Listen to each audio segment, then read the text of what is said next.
There we are. I forgot to take my black thing off. Hey up, it's Steve from the Old Yorkshire Geek. I hope you can hear me. I've got a new microphone lead, so hopefully it's working okay. So, anywho, Regis Matthias is here, says hello, Regis Matthias. And so's 20th Century Kinemaster and CSX 2024. That's a bit of a mouthful, mate. Hello to you. And Joshua Kanapke's here. Yay, says hey. And Josh Temple, harpoon at the ready. Thank goodness. Ready to get some Judge Doom. Oh, it says coming in loud and clear. Cool. Oh, my, says Win Grace. Don't know why. Anyway, right. So maybe he's channeling his inner George Takei, obviously. Right, anyway, welcome. Oh, crikey. Hey up, it's Steve from the Old Yorkshire Geek. Welcome to Magnificent Mondays, number 45. I can never remember, I know. And this week we're looking at Who Framed Roger Rabbit? No question mark. Yes, the council is convened. All the Joshes together in one place. So we're looking at Who Framed Roger Rabbit? No question mark. Apparently it's bad luck to have exclamation marks in movie titles. But yeah, there's loads of films with exclamation marks in movie titles. Maybe they were all failed or something. Maybe none of them did well at the box office. I don't know. Airplane, that did well, didn't it? Mars Attacks, I think that did okay. Maybe. I don't know. I can't think of any more. Anyway, right. So, before we start, don't forget, like and subscribe, share the videos, drop a comment, yes, top secret as well. Yes, that's another one. Like and subscribe, share the videos, drop a comment in the thing. Join us in the chat. Yes, another one there. Dude, where's my card? See, that's got a question mark in it. So I don't know why they didn't use a question mark. Anyway, right. We should be live on YouTube. I presume we are because everybody's saying hello and stuff and all that. And we should be live on Rumble. Why isn't it coming on? Because Rumble's stupid. That's why. Let's refresh it again. See if I'm on. Bloody adverts. Well, while I'm doing that, I'll check Twitch. Let's check Twitch. See if we're on Twitch. Yes, I think we're live on Twitch as well. It seems a fair bit behind, but I don't know. Skip ad. I bet there's another ad. Yeah, another ad straight after. Come on, Rumble, sort yourselves out. It's a bloody live stream. Right, yes, we're live on Rumble as well. Anywho, Who Framed Roger Rabbit? One of my, I don't know, well, maybe, yeah, one of my favourite films. It was up the top 20 at least, But I went to see this 3 times at the cinema, which is a lot for me. Not many films I go and see 3 times, but oddly enough, in the same year, I saw this 3 times at the cinema, and I saw Indiana Jones and the Last Crusade 3 times at the cinema. I think it was the same year-ish, within the same year anyway. So, directed by Robert Zemeckis, produced by Steven Spielberg, etc., Frank Marshall, Robert Watts. Based on the book Who Censored Roger Rabbit by Gary K. Wolfe, which, I don't know, how many people have read that? Well, probably since this film came out, probably quite a few, but who had heard of it before then? Win Grace, probably, because he's heard of everything. It stars Bob Hoskins, Christopher Lloyd, Charles Fleischer as Roger Rabbit, Stubby K, I think, is baby, what's his face? No, it's Marvin Acme, sorry. Marvin Acme, Stubby K. Joanna Cassidy, Alan Tilburn, Richard Le Parmentier. When we see him, you recognise him as, I think he played Admiral Motti in Star Wars. And many others. And the voice of, I forgot the name now, Kathleen Turner as Jessica Rabbit, uncredited for some reason. But anyway, we'll get to all that. And Mel Blanc and many others voices. And lots of cartoon characters. It had a budget of $50.6 million. I think for a while, it was the most expensive film ever made. And it's all up there on screen.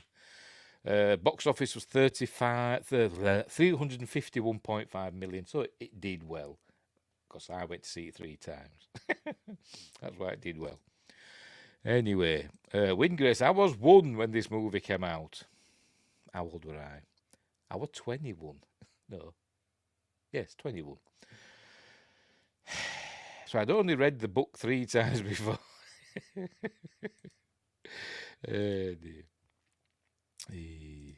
Right, so anyway, so there we go. So anyway, so we'll just get on with the film. As usual, we'll not be just watching the film because I'll get in trouble with the YouTube gods for that, and I'll get my channel taken away and all that stuff, copyright, etc. So I'll be watching a series of stills. I may play the odd snippet, etc. Later on, I'll be uploading it to Spotify and Amazon Music podcasts. I've got to update this and to take off the Google podcasts because I don't think they exist anymore. So I'll have to do that. Actually, I thought I'd done it, actually. I thought I'd done it. Hang on, let me check. Have I got the wrong thing up? Oh, no, I haven't. I thought I'd updated it. Maybe, obviously I haven't. Anyway, I'm also on Facebook, X and Instagram. Links are in the description. As are links to my 2 books, which I haven't plugged for a while. Josh Temple was 7. Tell you, you're all young'uns. Anyway, links in the description for my 2 books. Mercury Rapids, a light-hearted sci-fi action-adventure about UFOs and all that stuff. Big thick tome. And Silent Predator, a short horror novella about big cats eating people in a North Yorkshire village. It's all good fun. And Amazon Kindle and paperback. Give them a whirl. Hey, where are we going? Right. Roger Rabbit, that's what we're watching. There's my Blu-ray, which I've watched. Not great special features on. A couple of short documentaries and a commentary, which, is okay. Is okay. But too many people on the commentary. I don't know, about 8 million people giving their opinions. Anyway. But that were interesting enough. Anyway, Joshua Knappy were 14, so I'm definitely the oldest. I was driving stages while my great-grandfather was still in diapers. Yes, that's from Relics, isn't it? TNG Relics episode. Right, let's get on with this film. I'll make myself teachy tiny, but first I've got to get rid of that, right? And make myself teachy tiny in the corner of the screen. There I go. That was a way to sneak a do-and quote, not make fun of you. There is a Star Trek connection in this film, which I'm going to mention later on. As soon as we see the actress in question, I suppose Wynne Grace knows. Well, there's more than one Star Trek reference. There's an actor that's in Star Trek as well, but we'll get to that. Right, the film, baby. And then we can begin. There it is. Right, we're off. Let's make sure we're going to come on. We'll see the old Touchstone logo. There it is. Cool Jazz playing. The Touchstone logo. Remember them? Touchstone Pictures. The old Disney buggering it up again, didn't it? Anyway, never mind. Because Touchstone and Hollywood Pictures were created, weren't they, so that the Disney Corporation could produce films of a more adult nature, not just for the kiddie winks.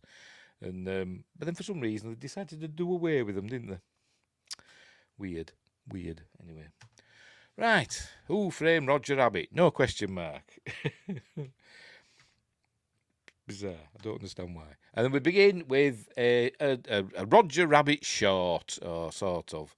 Here we are. Something Cooking, with directed by Raoul J. Raoul, who we'll learn is played by Joel Silver, the famous Hollywood producer. Anyway, here we go. Right, so there's Baby Herman in his playpen, and this is where we learn that Roger Rabbit's the babysitter, and he's going to look after Baby Herman, or he's going back to the science lab. So, by the way, we see these legs later on. It's weird, is this film, because sometimes they have actual live, real life stuff, and then in cartoons, and then sometimes it's cartoons. And it's weird anyway. But anyway, right. So here we go. So he's going on about his family and all that stuff. He's going to look after him as though it's his own family. But Baby Herman wants some cookies. So the cookies are up on top of the refrigerator. There they are. So he's wanting them. So anyway, Roger Rabbit sees him and all that stuff. By the way, I think Roger Rabbit's eyes, his irises and pupils, I don't. Maybe it's just me being a pervert, but they just remind me of nipples. Because his pupils protrude from his eyes. Pupils don't do that. Anyway. So there we go. He's going to go and save, he thinks, baby Herman. Joshua Kanapke says, now they, Disney, say everything is family friendly and don't particularly care whether it really is or not. I don't really understand Disney, to be completely honest. They're kind of baffling in the way they make content. Right. I mean, you'd think they'd just have they'd stick Disney on things that they know. Well, it used to be that way, didn't it? If you saw Disney on something, you knew it were okay for your kids, basically. And if it were, if they wanted to make something more adult, they'd stick it, it'd be made by Touchstone or Hollywood Pictures. But they got rid of them, didn't they? So I think they should bring them back. Anyway, so all this shenanigans is going on. He's making his way to the cookies. And Roger Rabbit ended up in the oven, and now he's going to come out. There he is. Oh, and he's got a teapot on his head, or kettle, whatever the hell it is. Then he electrocutes himself, and everything falls on his head. Hang on, we haven't done yet. All this stuff falls on his head. Hang on, I missed it. There we go. All this falls on his head. And this animation of this chili sauce bottle had to be redone. Because most of the animation for the film were done in the UK, supervised by Richard Williams, animation whiz, who I'd never heard of. Richard Williams, but mostly done at his studio in the UK. And the British animators spelt chili with 2 L's. And apparently you can't do that in America. It's got to be 1 L. Does it make any difference? So they spent, I don't know how long or how much money, reanimating this bit to put chili with 1 L afterwards. Because there were another animation studio that Steven Spielberg set up in Los Angeles, I think for doing, other things. So then he ends up with loads of chilies. He's having loads of chilies. So off he goes, woo, and he ends up on the ironing board. It's all, it's all kicking off. Yes, Tex Avery, Looney Tunes. Well, it's Tex Avery style, isn't it? Looney Tunes or Warner Brothers, wasn't it? But it's very Tex Avery, isn't it? Reanimator. What about it? This is a thing I don't get. It is 1 L. 2 isn't a word. It is in the UK, mate. Who's that invented the language? Although chili isn't an English word, is it? But never mind. Does it matter? It did to them, didn't it? Why does it matter? I don't know. Well, he ends up on the vacuum cleaner. It blows him up. Well, it's because the air's coming out of that end, isn't it? The sucking end's this side, that blowing out that side. So it goes bombing out, blah, blah, blah. Ends up under the refrigerator, and he bounces it out like that. And baby Herman falls, and he ratchets it up.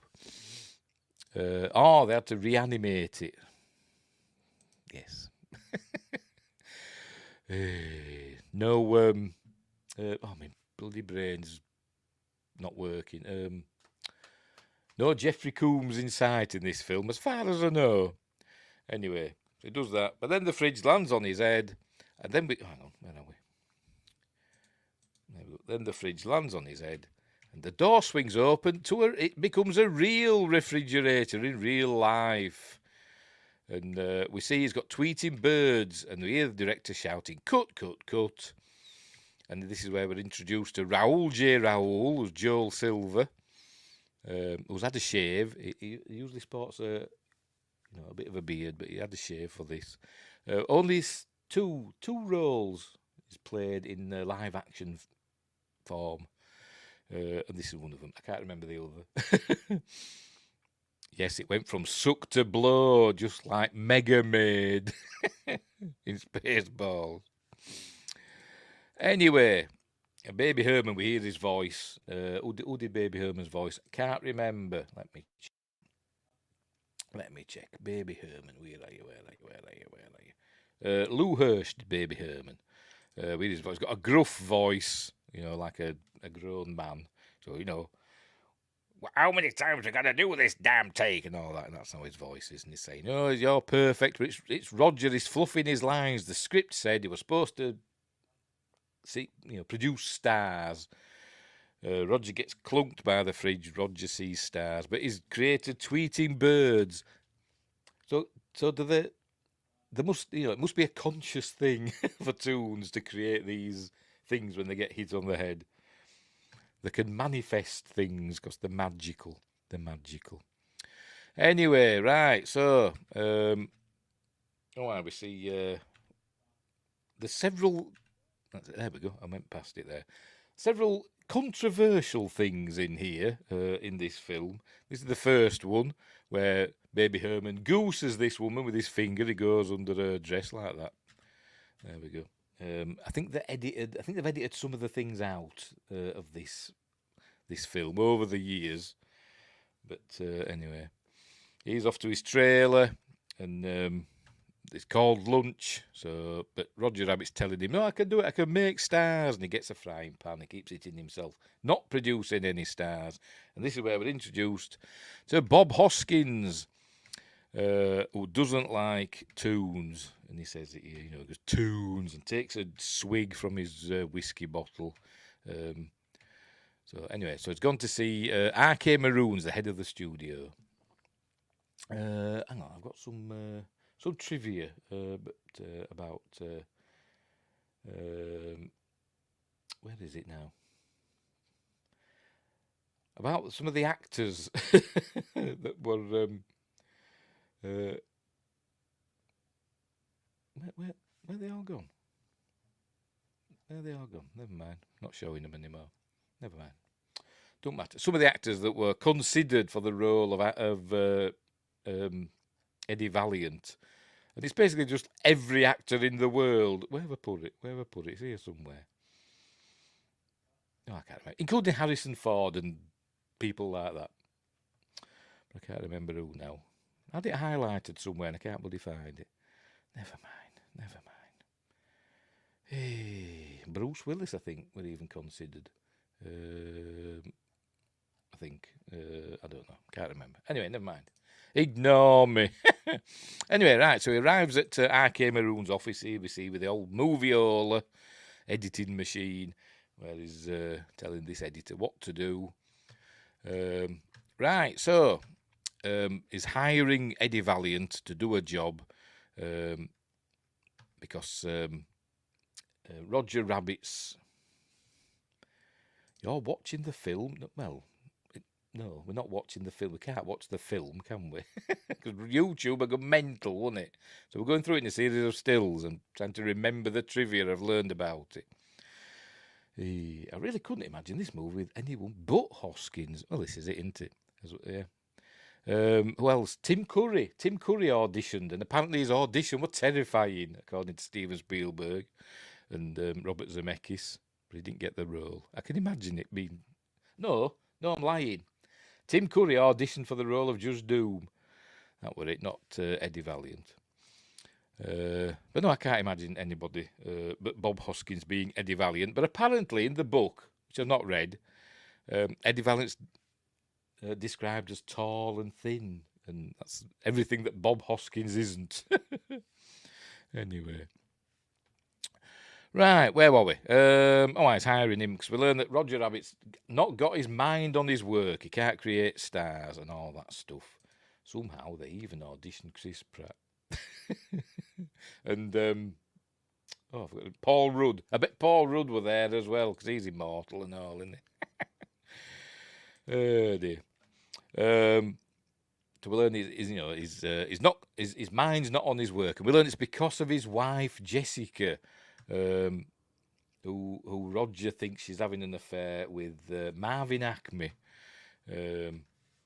So he wants Eddie Valiant to go and take some photos of her and Marvin Acme together, in a compromising situation, so he can show him, so R.K. Maroon can show him, what's going on and all. I don't know, just to get his mind back on his work. I don't know, but that's what he's going to do. But he don't want to do it at first. does Valiant, because he doesn't like working with Toons. He doesn't like working in Toontown, but he said you don't have to go to Toontown. You can go to the Ink and Paint Club. So he says it's going to cost you $100. Not simoleons. They mentioned simoleons in this. I've never heard of simoleons outside of this film. But obviously that must be Toontown money. I don't know. Anyway, by the way, Eddie Valiant's a bit of a booze hound. He's always drinking. And it is mentioned, I thought he changed his name to Jack Daniels because he's always boozing. Anyway, we look out, we see loads of cartoon instruments coming out of a crate. And then we see Dumbo. You ready? Hey, there's Dumbo. It makes him jump. And it says R.K. Maroon says he got him on loan from Disney. Him and the cast of Fantasia. We see some of those soon. But anyway, he gives him a check for 50. He says, "Where's the other 50? Call it the carrot to finish the job." He says, "You've been spending too much time with rabbits." So anyway, he comes out. This ostrich seems a bit snooty. This was the first thing animated, I think. I think this was the first scene. I think simoleons was a term in the 30s and 40s, a term used in noir films, perhaps. I don't know. I've never heard it outside of this film. Simoleons is a really old US slang for dollar. Oh, right, very good. This was, I think, the first thing animated for the film, and there's quite a lot of what they call it, components to the scene. I think there's something like 100 and something different, like layers, I suppose you'd say, of animation. There's the speaking of Fantasia. There's the brooms from Fantasia, from the the Mickey Mouse part, which I think I've only got through Fantasia once. It's anyway. Oh, and there was a pelican, a mailman pelican on a bicycle. And apparently, we're supposed to just ride it out and just ride off. But apparently, this remote-controlled bicycle they've got, they couldn't get it to go straight or upright, and so they just animated the pelican as though he's out of control. But anyway, there's one of the hippos from Fantasia. Anyway, so. This is a cattle call, a herd of cows. It says it's a cattle call there. Very funny. They're all practicing their moos. I've no idea what this is off. At first, I thought this were somebody with a fake head on, because there was a deleted scene where Eddie Valiant gets an animated pig's head, and they deleted that scene because he gets kidnapped by the bad guys, taken into Toontown, and basically turned into a cartoon, sort of. Gets a animated pig's head, and he comes back into real, the Los Angeles, and he still gets in the shower and he washes it all off with turpentine, pours turpentine on his head, and washes off the poor pig's head, and you see it going down the plug hole. But that was a deleted scene, and I thought this were a reference because you could see Eddie Valiant's face, through in like a hole in the pig's head. But I thought this were a reference to that. I thought it was somebody in a whatever it's like a little elephant head or something. I don't know what the hell it's supposed to be, but it isn't, is it? So never mind. So that's by the by. So anyway, there we go. See, lots of use of props and stuff like that. And remember, this film was made, all the effects and all the animation. It's all optical effects. No digital effects in it because it's before CGI and all that. Before CGI would be able to do this sort of stuff. There was some CGI in films at this time, but not a lot of it. So it's all optical effects and composites and stuff like that, using optical printers and stuff. Anyway, right, so gets to the he wants to get on the streetcar, a trolley car, whatever the hell they're called. And he produces the check. And what do I look like, a bank? But it doesn't matter because he's going on he's hitching a ride anyway. Right, so it gets some cigarettes off these kids because it's the 1940s. I've actually forgotten what year it's. Is it 47? It's supposed to be set in. Does it say? I'm gonna have to check. But yes, 1947. It's set in, so it's just after the war. Right. So he arrives at his office, and I'm not sure what time it is. It looks as though it's like late afternoon, but the postman's just arriving. And I thought our postmen were bad. They usually come in the morning, don't they? But he's just arriving with Eddie's post, and it's all his bills. So he just throws them in the bin. And he decided he's going over to the terminal station bar.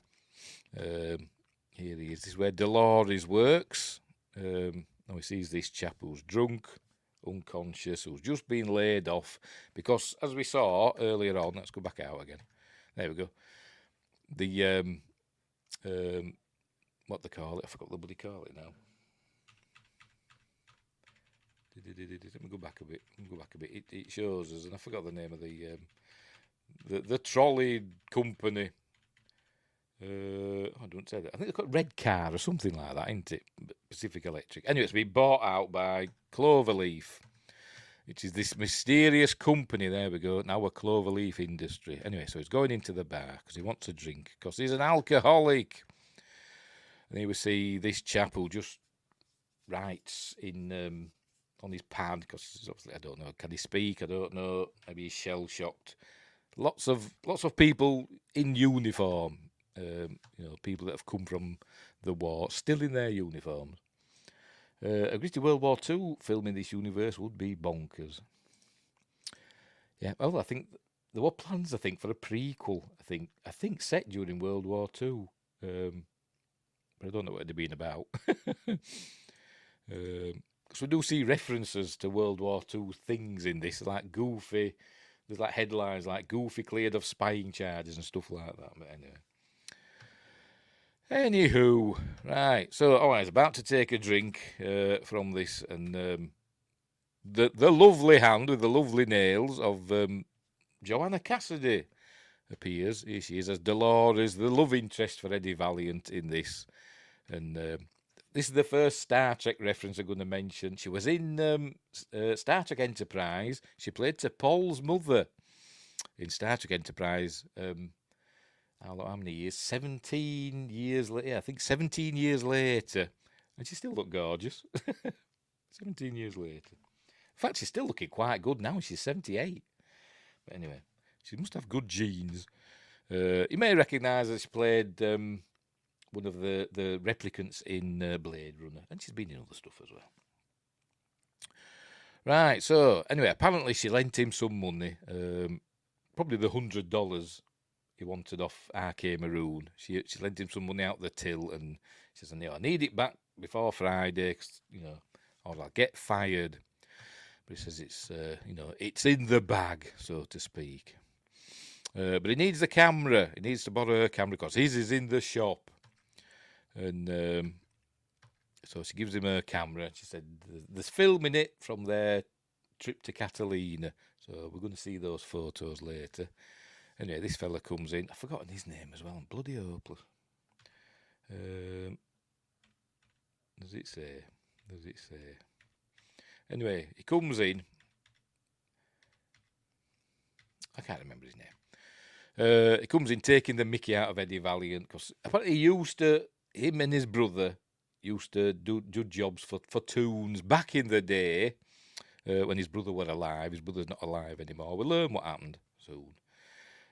So he's like, joking about it. So who's your client? Was it Screwy Squirrel or Chilly Willy? But he don't like hearing that, so he gets him and there you go, does that and says, I don't work for Toons. There you go. What's his bloody name now? I'm gonna have to look. Cause it's bothering me and I'm hopeless. Angelo, it's Angelo, that's what it is. Right. And so, what's his problem? And she said, as he storms out, there's Eddie. And said, what's his problem? He said, Toon killed his brother. And everybody at the bar turns round and goes, huh? And then she goes, dropped a piano on his head. And they all go, as though that's boring. Eh? Anyway. Right, so it's coming to the Ink and Paint Club now, which is, I suppose it's based on, I've forgotten, the Cotton Club? Is that what it was called? This is a bar where all the acts and the staff are cartoons, but the client, the customers are all humans. And I think it's based on the Cotton Club, where all the performers and the staff, waiters and bartenders and all that were black, but only white people were allowed in as customers. Mental. Anyway, so here we go. Knocks on the door. It says the password. There's a gorilla. So the password is Walt sent me. Obviously a reference to Walt Disney. So he comes in, and then we get his first. I think it might be his first. No, it didn't. I'm going to say his first swear word, but no, his first swear word from a cartoon. Cartoon says wise ass because it says nice monkey suit. Because remember, this is a PG film. So in we go, right? So we see the Ink and Paint Club and all these penguins working as waiters, and it's like I say, it's a super complicated setup for of a scene because it was built on a raised set, and all the trays and stuff that are going around that are being carried by the cartoons are all on poles and being controlled from underneath, and super complicated, but they pulled it off. And here we see, speaking of that line, it's the second controversial thing. We've got Daffy Duck and Donald Duck doing like dueling pianos. And some people think that Donald Duck says a racial slur in this. And I'm going to unmute it so you can have a listen yourself. And I think he does. I think he says a racial slur. But not according to the subtitles. So I'll unmute it. So are you ready? I hope I've got volume up. Have I got it up? Yes, right. Here we go. According to the subtitle, it says doggone stubborn nitwit, but I don't hear that. Despicable! Maybe that says more about me. I don't know. That doesn't sound like nitwit to me. Anyway, you can make up your own mind. That's it. We'll leave it there. Right. So they're having fun and games, battling away against these pianos. This is Marvin Acme, who owns the Acme, joke empire or whatever. All the things you see in cartoons, like not Roadrunner, Wile E. Coyote buys and stuff, they all come from the Acme for company, don't they? Anyway, squirts. There we go. Squirts some ink on Eddie and has a jolly good laugh about it. He says, you'll be laughing when I shove that pen up your nose. He says, don't worry, it's disappearing ink. It's vanished, look. But we learn there's more to it than meets the eye. Anyway, there he asks for a scotch on the rocks, and he says, I mean ice. Nope, did not sound like nitwit. No, it didn't. Dear. I wonder if the new versions, is this on Disney Plus? I don't know, I've not checked. I wonder if it's been re-edited. Because it doesn't sound, the ADR or whatever. Don't sound like nitwit to me. Anyway, here we are, they're still fighting away and all that stuff. They're actually on this bit here where it sees Daffy Duck using all different things.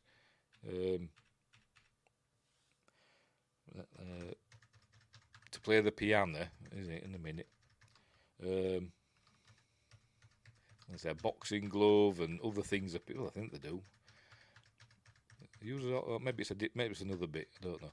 But apparently, in one frame, he used a dead baby. What? So what? Why would the animators put a dead baby in? Because we're playing the piano with all these different things. A dead baby. But apparently, Richard Williams, the animation supervisor, told him to take out that frame. But that's animators, isn't it? They like putting like controversial things in, don't they? Or naughty things in. Anyway, so what's he going to do? Is this where the cannon appears, and he shoots the cannon, and that's the end of the act. I said, no, they never get to the end of the act. Does Marvin Acme?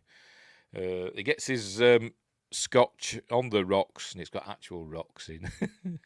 It's where he meets Betty Boop. There she is. Oop, boop, be doop. Voiced by the original actress. Don't ask me her name, I've forgotten.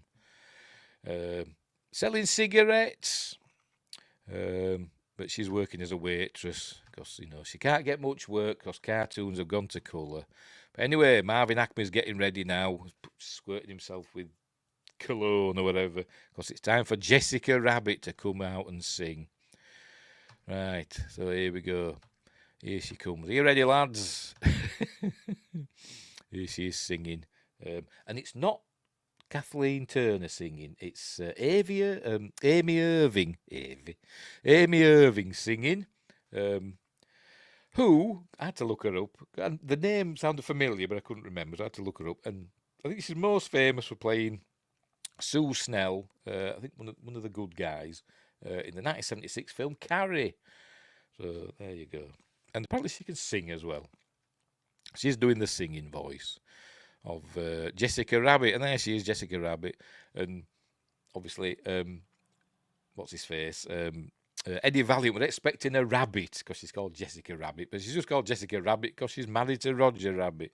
She's actually a humanoid. That's how she's described in the in the commentary, the audio commentary on the Blu-ray. She's a humanoid. She's not quite human because she's a toon, isn't she? But anyway, so there she is. This is the only time we see her in a sparkling dress, by the way, which is a visual effect in itself. I think it was animated just as a regular dress, but then the visual effects artists, put all the sparkly bits in. It's the only scene that they do it because she's at a nightclub, I suppose, with sparkly lights. But the film had taken forever to come out if they had to add all these sparkly bits on every scene with her in. So this is the only scene you see her with the sparkly dress. Anyway, so she's singing away, and she comes down to Marvin Acme, and it's where we see some nice, cartoons using real things. Regis Mathias says, I want Jessica Rabbit in my bed. It's not real, mate.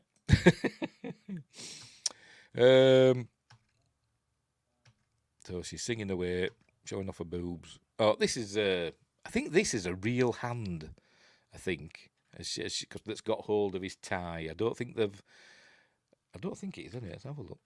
It might not be. No, it might be animated. Or it might be rotoscoped, a bit of rotoscoping going on there with a real hand holding his tie, and they've just made it look a bit more animated, I think. Maybe. Anyway, whatever. The Hollywood magic. This film's full of it. So that's it. She finishes her song, and they're all like blown away.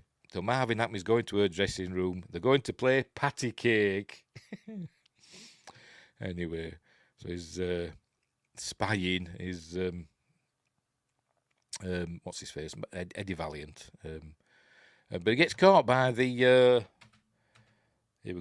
by the gorilla. And I like this because you actually see the gorilla taps him on his shoulder. You actually see, obviously, they had somebody really tapping him on his shoulder or his back or whatever, because you see his coat goes in. In a minute, here we go.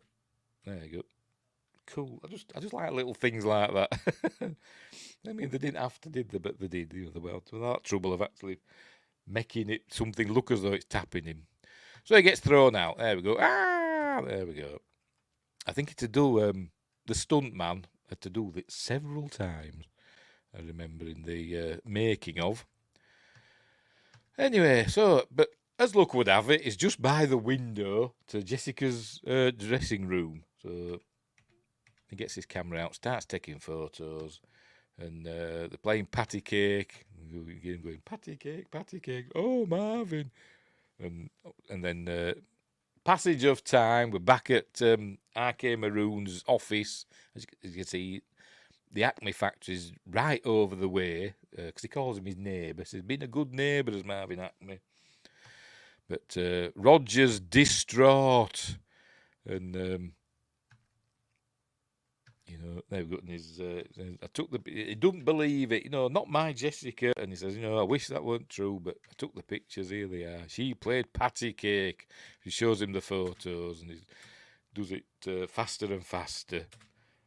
There you go. So animates it himself and playing patty cake. And apparently, this version of Jessica is the original version of Jessica Rabbit that were done. Because they created these photos. These photos are on set, and the animations were done later. And they slightly changed how she looked between doing these and animating the actual characters. So she's slightly different. Anyway, but he still doesn't believe it. He goes, "The apple of my eye, the cream in my coffee." But anyway, he gives him a drink. This is where we learn that Roger Rabbit can't hold his liquor, so he gulps it down, and then this is where we see. There we go. Turns into like a siren. Ah, there he goes. Thanks, I needed that. Right. So he gets his other $50 check, and the console Roger. And they say, good-looking guy like you, the dames will be lining up. And he goes, dames? What dames? Jessica's the only girl for me. We're going to be happy, I tell you. Capital H-A-P-P-I. And goes out through the window. There we go. Goes out through the window. There's a little bit of a mistake here. Hang on, if we can go through a frame at a time. It's supposed to go through that window and leave a Roger Rabbit-shaped hole. But as you see, when it goes round, I hope it does anyway. Because I'm sure I saw it. The hole's there before he gets to the window. Oh, they've bloody changed it, haven't they? They have. I remember in the original version, but I've watched years and years ago, that when it turned, the hole was there. The bloody copied and pasted. They pasted it in, haven't they? On the VHS I had, it was already there, but they've changed it. The buggers. How dare they? Anyway. So he's all sad. He's all sad now, he's Roger. He's looking at a photo of him in his wallet. Please, he says, Oh, his poor's sad. And Valiant goes back to his office, looking at the other photos from the roll. Yes, they are ruining history. It's like George bloody Lucas. Changing things after the fact. And Steven Spielberg in E.T. taking the shotguns and changing them to walkie-talkies, which apparently he regretted doing afterwards, didn't he? But anyway. Where were we? Eddie's looking at the photos from when he and Dolores and his brother Theodore, Teddy, went to Catalina. There he goes, looking through them. Look, they're all having a good time. There he goes, having a laugh. But then he sees him and his brother. So it must have been, I think it's been at least 5 years since his brother died. So this film's been in that camera a while. I think, I'm saying 5 years, I don't know, but I think it's 5 years. Because later on somebody says, I haven't seen you for 5 years. So anyway. If that's all they changed for this, we're getting off lucky. Hashtag hand shot for... There's another bit that they've changed. A bit with Jessica Rabbit where you were supposed to see if you go through it a frame at a time. I know she's supposed to be not wearing any knickers. Not that you can see anything, but I think they've changed that as well. Just taking out that frame. It was just for one frame. That said, animators like adding these naughty things. I mean, there were a thing in The Rescuers. I think it was The Rescuers. That I can't remember when that came out. Early 70s or mid 70s, wasn't it? The Disney cartoon, and there's a bit in there like there's a shot of like an apartment building, and there's a TV through a window, and on the TV there's like a nude lady, and that got taken out, didn't it? That were in there for 40 years or whatever before Disney decided to get rid of it. Anyway, there's loads of others. You can look them up on the internet, can't you? All these naughty things in Disney films. There's, in The Lion King, the stars or something spell out the word sex. Why did they do this? I don't know. Anyway, there he is looking at his brother, and then we see his brother's desk all covered in dust because he doesn't want to touch it. In memory of his brother. What? Not the rescuers? Apparently, animators are a bunch of psychos. Yeah. Yep. And what is it? VHS cover designers. Remember, there were the Little Mermaid VHS cover, weren't there, that had what looked like phallic symbols in. But anyway. I think it was a post for a real world prawn film. Oh, was that what it was? I thought it was something on the TV. But whatever. It was a cheeky lady, anyway. Right. Where were we? There we go. We're here in the... And there we see some of the stuff that Valiant and Valiant have done. They've rescued Huey, Louie and Dewey, Donald Duck's nephews, not the robots from Silent Running. They've rescued them from a kidnapping. This is where we see the Goofy cleared of spy charges. Mayor Mouse. So does that mean Mickey Mouse is the mayor of Toontown or another mouse? I don't know. Could be Mighty Mouse for all we know. Awards something. I presume awards the Valiant brothers key to Toontown or something like that. I don't know. There we go. So that's all the stuff that they do. And there you see them at acting the, as my mother would say, acting the Dicky Poggy in a photo when they were policemen. There we see they used to be in the circus with their dad, and there they are setting up their private investigator business with Dolores. She must have been their receptionist or something. Or she might have worked with them, as part of the team. Danger Mouse. Used to love that when I were younger. I used to come home from school to watch Danger Mouse, the British Danger Mouse. Anyway, yep, I'd vote for Danger Mouse. Court Chief, Penfold. Hey. Anyway, so next morning he's fallen asleep at his desk, and here comes in Admiral Motti, Richard Le Parmentier, as Lieutenant Santini, I think. He wakes up Eddie, and there you go, Lieutenant Santino, that's it. And it's where we learn that Marvin Acme's been murdered, or as he puts it, the rabbit cacked him last night. So they head over to the Marvin Acme factory. This is where we learn this is as close to Toontown as it's been for a while. And what's his face? Yosemite Sam comes flying over the wall with his bottom on fire, saying his whiskers are burning. And I don't think this is a great rendition of Yosemite Sam. There's something about it. Sometimes with these characters, sometimes they look spot on, and sometimes they look, they're not quite right. But whatever. So right, there he is. Anywho, yes, he's an ex-Acme. He has ceased to be. Make sure we're still going. Yeah.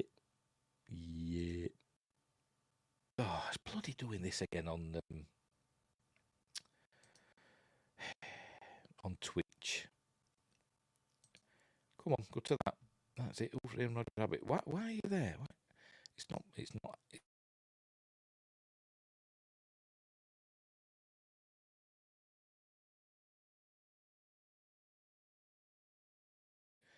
Let me refresh it. It's not letting me watch it live. It says I seem to be offline. I have no idea. It says I'm live there, but it won't let me watch it. Oh, never mind. I'll get rid of it.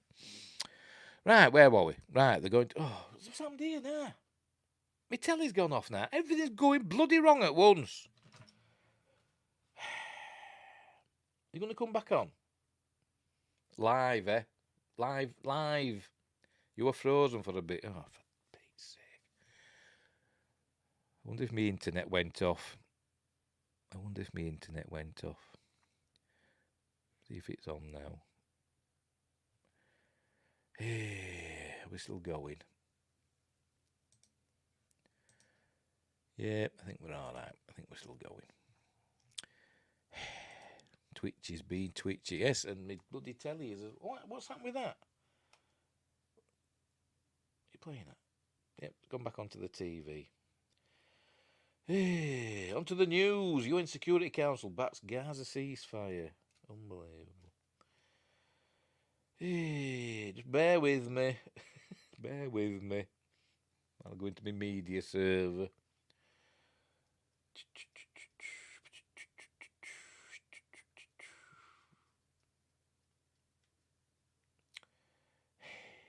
Behind the scenes. Unbelievable. Come on, frame yourself. That's what Yorkshire saying. Frame it means go quicker. Right. Where were we? Can hear and see on YouTube. I still hear you. Oh, good. I can still... Well, I can hear you asking, so I guess. Right. Okie dokie. I think it's just... I don't know what happened then. Maybe the internet went off briefly. I don't know what happened, but let me have a look and see if Twitch has come back to me. Yes, back on now. Back on. Weird. Something must have happened. Something must have happened to the internet. But anyway. Right, so they're at Marvin Acme's factory. Here we go. This is where we see... it's quite gruesome when you think about it. There we go. They see the safe and the chalk line straight on his head. So I bet that one messy. But it says trust a tune, you know, to drop a safe on somebody's head, and then he looks at Eddie and says, "Oh, sorry, Eddie," because his brother got a. We learn his brother got a piano. Well, we've learned already, haven't we? Got a piano dropped on him.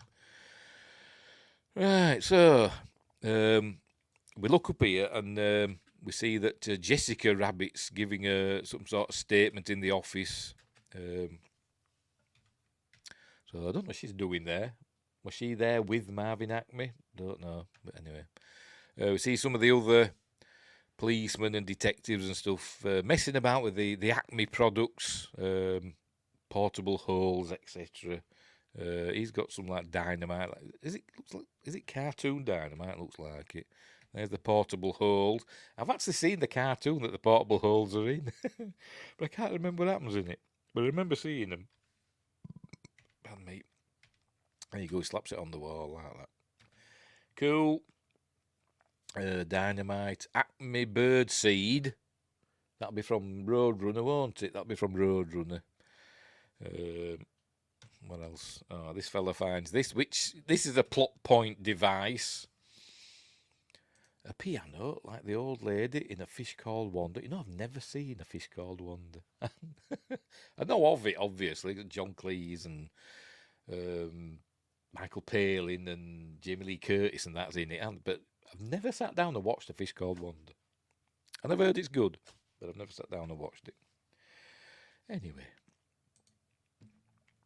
So he's got this... whatchamacallit? I don't even know what you call it. It's got a boxing glove on the end of it. But this comes into play later. What else have we got there? Well, is that a curve ball? We don't see what they do, curve ball, but we see that singing sword later. Got some information about that. Great fun. Watch it. It came out around about the same time as this, didn't it? The late 80s. Did Fish Called Wanda, I think. Round about the same time. This is the fella that... there we go. Didn't you used to be Eddie Valiant? I thought you changed your name to Jack Daniels. Ha ha ha. They're all laughing. And he looks familiar. I've seen him in something else, but I don't know what. Let's see if we can find him on IMDb. I don't know if he's got a name, though. I've no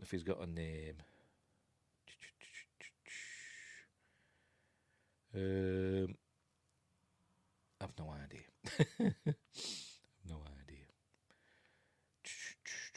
No, I don't know. Because I don't know his character, so I could be there all night looking. So they're all laughing, because, you know, he's a joke. And here we see that this policeman's getting the yellow paint off the rope. And saying it matches the yellow paint off Roger Rabbit's glove. Anyway, she comes down, does Jessica. She says, Mr. Valiant, and then she gives him a slap, like that. She says, I hope you're proud of yourself, and storms out. Anyway, they're taking Marvin Acme's body away because he's no head. Something that have all blood and stuff on there, isn't there? But as they're going, by the way, you can see glue there, because we'll come back to this factory later, by the way. So you can see glue there, and fireworks, and what are they? What does it say? Oh, there's a box of squeaking shoes, but behind there's a stack of bombs. Anyway, they bump into the crate of shoes, and all the shoes escape, and boots and stuff. They're all running about, and but they gather them all up, except for one, probably that one. Oh, maybe that one. Yeah, that was made a bid for freedom, hasn't it? Anyway, the gurney collapses, and he drops his Marvin Acme's dead body. He drops his hand buzzer. A stack of bombs. Where did they get my YouTube videos? Not as bomby as mine.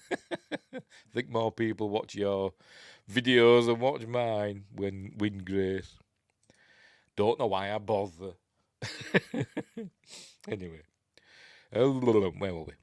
Alright, goes to pick up the hand buzzer, but this is where we're introduced to Judge Doom, because he stabs him with his walking stick. He says, is this man removing evidence from the scene of a crime? There we go. So we're introduced to Christopher Lloyd as Judge Doom.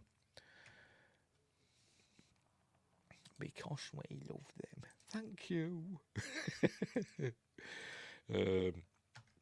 Says, no idea, was just picking it up for you. So he gives him the hand buzzer, and he says, his bestseller. And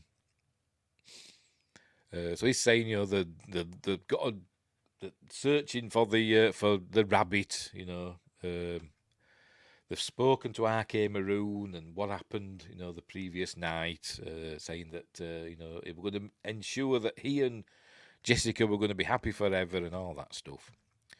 Anyway, so here comes the Toon Patrol of the Weasels. I think there's just 4 of them. They were going to have 7 of them, but I think they've just got 4 now. Yeah, I can't remember the names.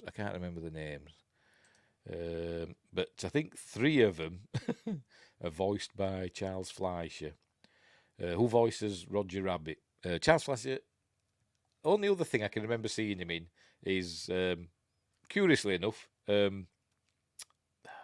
Nightmare on Elm Street, which we're doing next week on Friday Night Appointment with Fear. But he's in that. Right, where are we? One's called Stupid, one's called Wheezy. Where are we? And I think one's called Wheezy. Where the hell are they? One's called... No. I don't know. I can't find the blooming names. I can't find them.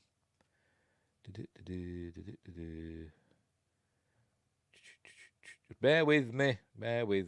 Charles Fleischer. Greasy, Psycho, Wheezy, and I forgot what the other one I said. Stupid. There we go. But the reason they're going to have 7, and they're going to have they're going to name them like the 7 dwarfs. There we go. Stupid, Wheezy, Smart Ass, Greasy, and Psycho. Is there 5? I thought there was 4 of them. There's another one appearing. Hang on, let's have a look. Oh, wow, there is 5 of them. Yeah, sorry, 5. Yes, you're right. Greasy and Psycho are the 2 Fleischer did. There we go. So there you go. See, you know better than me. Because I can never bloody remember. I look up all this stuff and then I forget it instantly. Right, so the wondering where Roger Rabbit is, and Valiant's not giving him any clues because obviously he doesn't know. And the cat's going to appear now. Are you ready? I've just heard her upstairs. Here she comes. Here she comes. Unbelievable. Right, so anyway, apparently Judge Doom is he's in charge of Toontown. That's in his jurisdiction. So he says he's going to reign in the chaos of Toontown. And the little red shoe that escaped from the crate earlier on is rubbing up against him like a cat. It's rubbing up against his foot, and he picks it up, and he's going to basically just murder it before everybody. Because we learn that he's got a barrel of dip, which is turpentine, acetone, benzene. There we go. And he can kill toons with it, because up until then they thought toons were unkillable. But I said they just made a paint out of it. But anyway, so he just basically just murders it in front of all the children of the audience. There you go. Poor thing, dying in agony. And then even he can't watch. Even Admiral Motti can't watch. He'll watch them destroy Alderaan, but he can't watch a shoe being murdered. Yes, that was a really dark moment. Yes, it was. And he comes out, brings his hand out, and it's all dripping with red paint. There. There you go. So, he's a bit shell-shocked now. But anyway, he goes back to his office, and then he sees this woman about to... She lights a lighter. There we go. So he's like, hey, stop it. But it's Baby Herman smoking a cigar, a stogie. And he's saying, Roger Rabbit didn't kill Marvin Acme. He's a close personal friend. He would never do anything like that. And that's where we learned that Marvin Acme said that he would leave Toontown to the Toons. Oh, that's with a joke about... he's got a 50-year-old lust and a 3-year-old dinky, because he swats his lady on the bottom. And super weird and wacky video says soup. Roger Rabbit soup. That's what's going on. Anyway, so...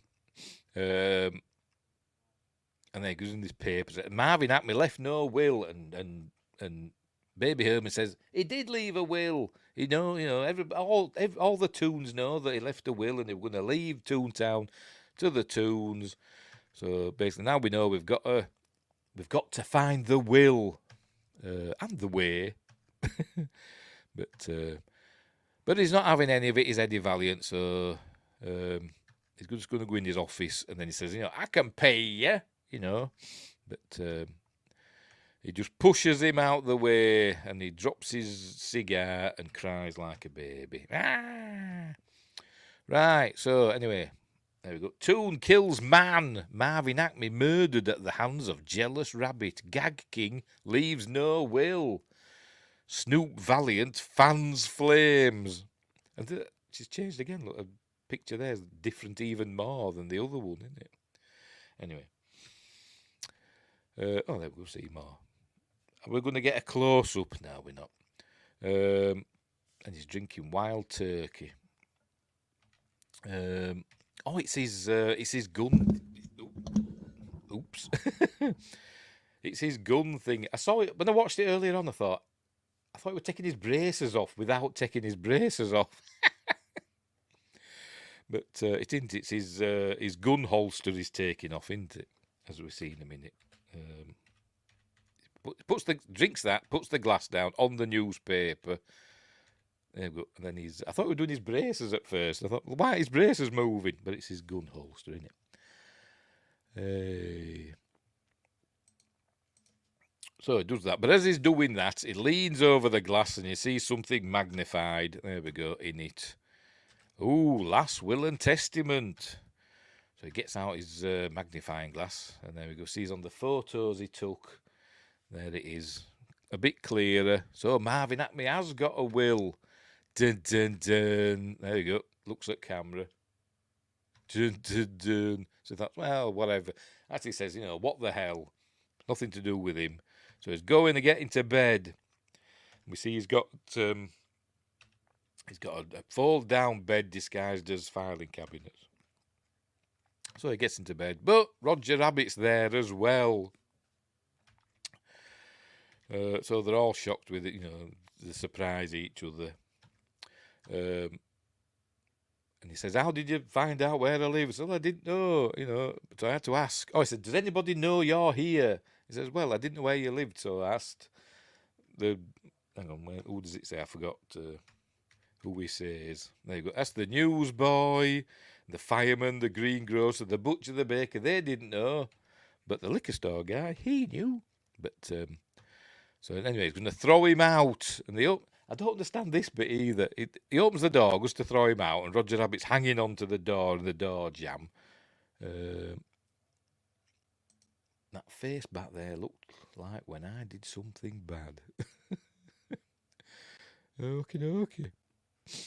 He's hanging onto the door jam. Obviously, he don't want to go. He says, "No, I didn't kill anybody." But then, for some reason, which I don't understand why, Eddie Valiant starts pulling on Roger Rabbit, and Roger Rabbit's just hanging on to the door now and not wanting to be pulled back in. I thought, well, why is he trying to pull him back in?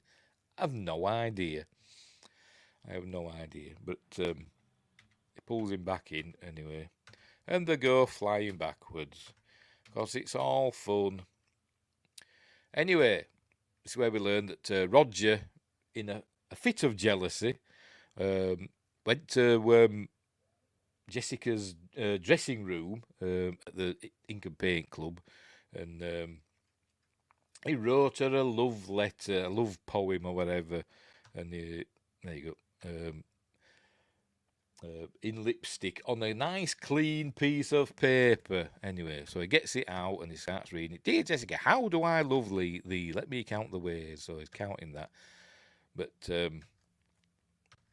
the weasels arrive in a minute, I think. I asks, why have you come to me? I'm the one that took the pictures. And he says, "Well, all toons know that if you're in trouble, go to Valiant and Valiant." And it's another good little effect that I like. Hang on, there we go. Roger Rabbit goes to sit in the chair, and he touches the back of the chair, the dusty chair. He says, "Get out of that chair." And as he takes his hand away, there's his fingerprints there. Nice little things. It's the little things. Anyway. So, he says he won't help him. So he goes, "Oh, whatever. Don't bother helping me then. Goodbye, cruel world." And he storms out into the, there you go. "Don't feel guilty about me." And he goes into the closet. Says, "That's the closet, you idiot." And this is the bit where he puts the handcuffs on him. "You're under arrest. I got no keys for these cuffs." But then the weasels arrive. So they've got to hide. He says, "Hide me, Eddie." He says, "What are we gonna do?" And he says, "What's all this wee business?" But we know he's not going to. He's not going to give him in. And they even shoot the door handle off. And anyway, so they come in. It says, "Didn't hear you, fellas." So they're searching the room. It's more cool effects. All the guns are real. I think they're on strings and stuff like that. But they're looking for the rabbit, and he sticks soap in his mouth. And they go, "Roger's in the water, look." And obviously this is Roger's covering up a big tube that's splurting water out. Anyway, so they don't find him. And he says, they threaten him and then leave. But Eddie takes Roger to the bar, the Terminus bar. And that's where we do the... is that a rabbit in your coat? Or are you just happy to see me? Hang on. There we go. That rabbit in your pocket. You're just pleased to see me. "I'm pleased to see you, Dolores. You're a handsome woman." Anyway, takes her to the hooch parlour, whatever the hell they call them. I like this as well, where he's looking through the little spy hole and his eyes knock over the bottle of Budweiser that's got the label pointing at us. Like that. Product placement. It's a wonderful thing. Right, so he's got to find a saw. There, he gets a hacksaw and he's trying to saw off the handcuffs. This is where we learn that he could have taken off the handcuffs at any time. Look, he says, look, does this help? He says, yeah, thanks. He says, you mean you could have taken those off at any time? No, only when it was funny. Anyway. Right, so it's all about Marvin Acme's will. And so they've got to check the probate. I don't know. So he does this joke about his Uncle Thumper had problems with his probate, and he had to take these big pills and drink lots of water. He says, not prostate, probate. Anyway, right, so he asks, can Roger stay there for a few days while he goes checks this stuff out? Must have been the wind, yes. Or one of the, what they call them, trolley cars going by, because we've seen that it shakes the place a bit. So. Or some cartoon eyes. Says, can he stay here for a bit? And he says, not going to do anything stupid, is it? And then we see him with a file. Hang on. Have I missed it? I missed it, haven't I? There we go. Of course, here's a tune. Right. Now, another deleted... I don't know, I mentioned it, didn't I? It's the same deleted scene that should have gone in between here. The bit with the pig's head. Eddie, we see Jessica's at Eddie Valiant's office, and we see we hear a toilet flush, and Eddie comes out with no top on, holding his kecks up his pants. But before this is where he's supposed to be in the shower. He's just washed off the pig's head with turpentine and stuff, so it probably stinks. Just washed off the pig's head after being kidnapped by Doom and the Weasels and taken into Toontown and turned into a toon. So this is the aftermath of that. But they've just changed it, looking as though he's gone to the toilet with no top on, but his tie. Anyway, it comes out, and there she is. Bob Hoskins with his astonishingly hairy back. Anyway, I think one of the animators in the commentary was saying they were glad that he didn't move around a lot because they had to like rotoscope or whatever, blue screen stuff in, like her walking behind him and stuff like that. And it made it a bit easier that he wasn't moving about much. Because look at him, he was super hairy. Anyway. This is where she's saying, this is the famous scene where she says, I'm not bad, I was just drawn that way. So she's saying she's innocent, and all that. She's been set up. There you go. I'm not bad, I'm just drawn that way. Anyway.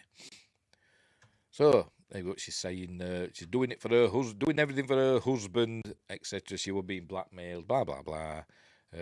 She would do anything for her husband, and then she's right up with her boobs up against Eddie Valiant. And then she walks in, does Dolores, dabbling in watercolours, Eddie, because his pants have fallen down. Remember, he was holding them up.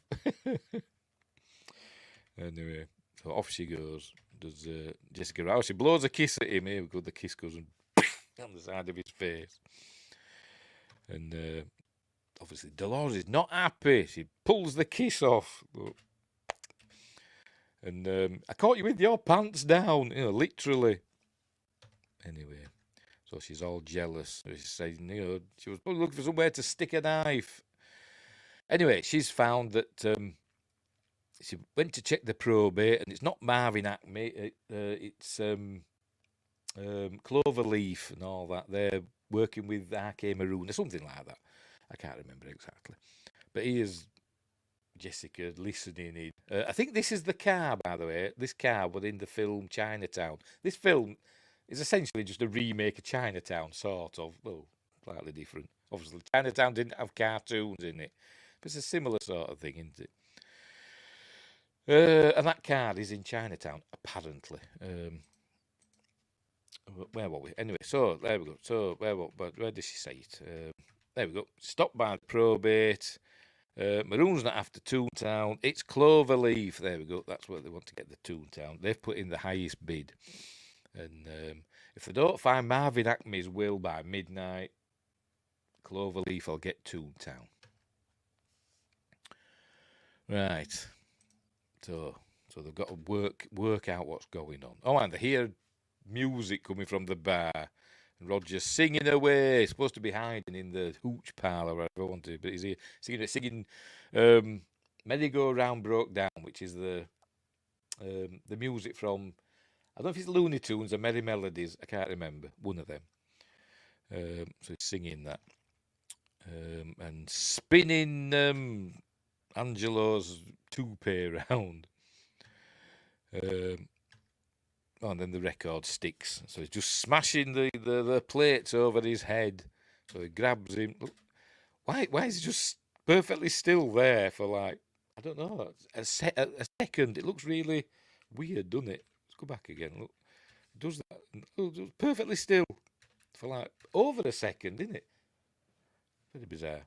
By the way, in this scene, they used a lot of actual on-set rubber Roger Rabbits. So. Which were painted over, obviously. Right, so he throws him back into the hooch parlour. He's landed with a bucket on his head. And anyway, so he's saying, that Angelo had turned you in, for a nickel, etc. But then this light starts flashing, and we learn that Doom's arrived at the bar. She were pressing a button with Dolores to warn them to be quiet. Anyway, he doesn't ask about, why there's smashed plates everywhere. Anyway, and the weasels are there as well. And they're watching through the little eye holes that somehow can follow, can see the entire room through these tiny little holes. But anyway, says, I'm looking for a murderer. So this is where he takes the sleeve, because he's no respect at all. He takes the sleeve of this, disabled disabled veteran who's got a Purple Heart, look, because he's been injured in duty, lost an arm. He uses his sleeve to rub off the French dip, and then gets the chalk and does a squeaking thing.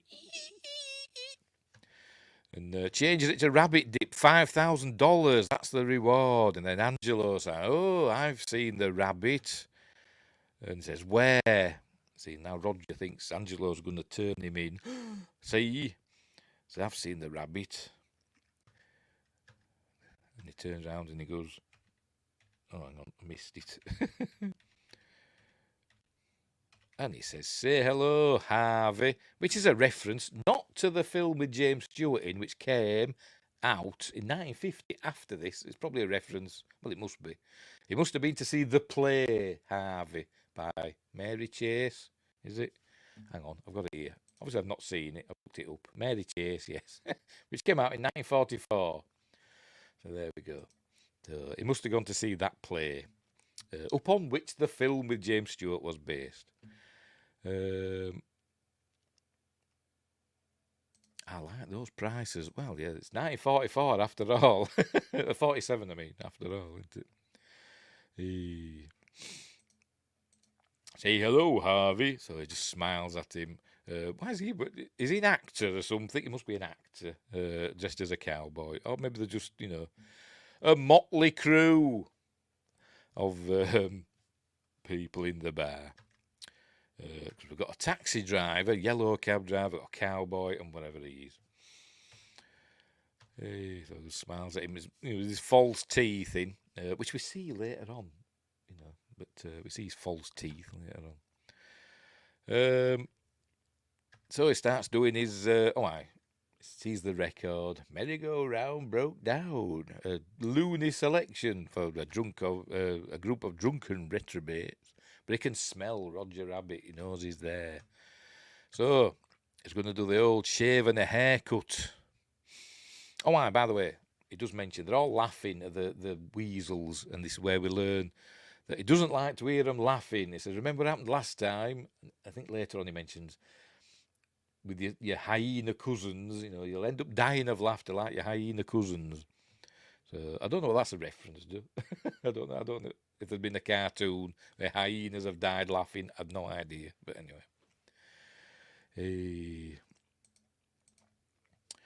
So he's going to do the old shave and a haircut routine. There we go. No tune can resist.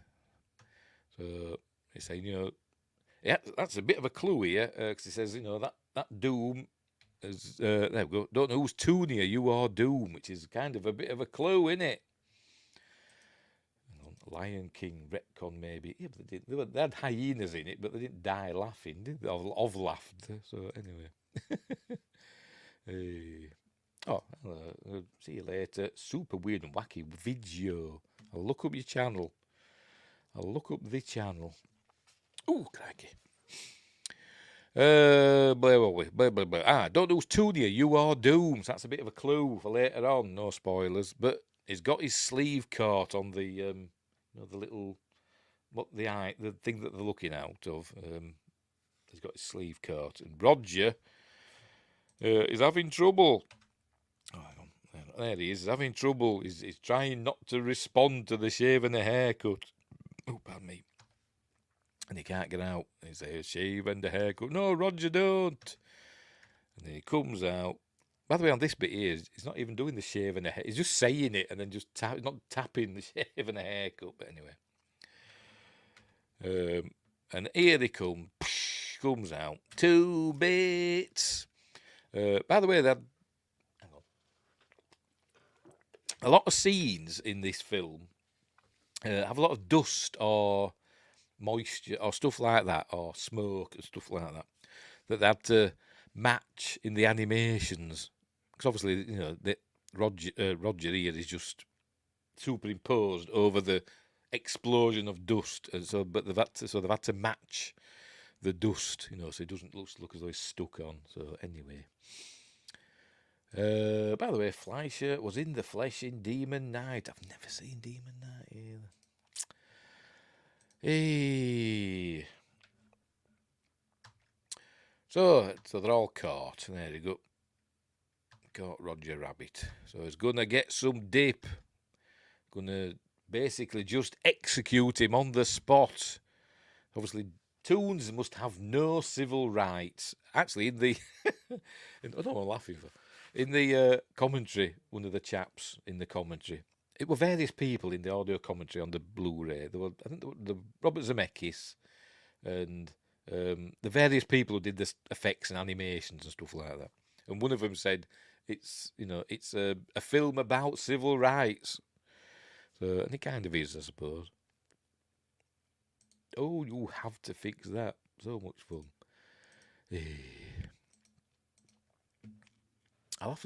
There's too many films I've got to look up. I keep forgetting.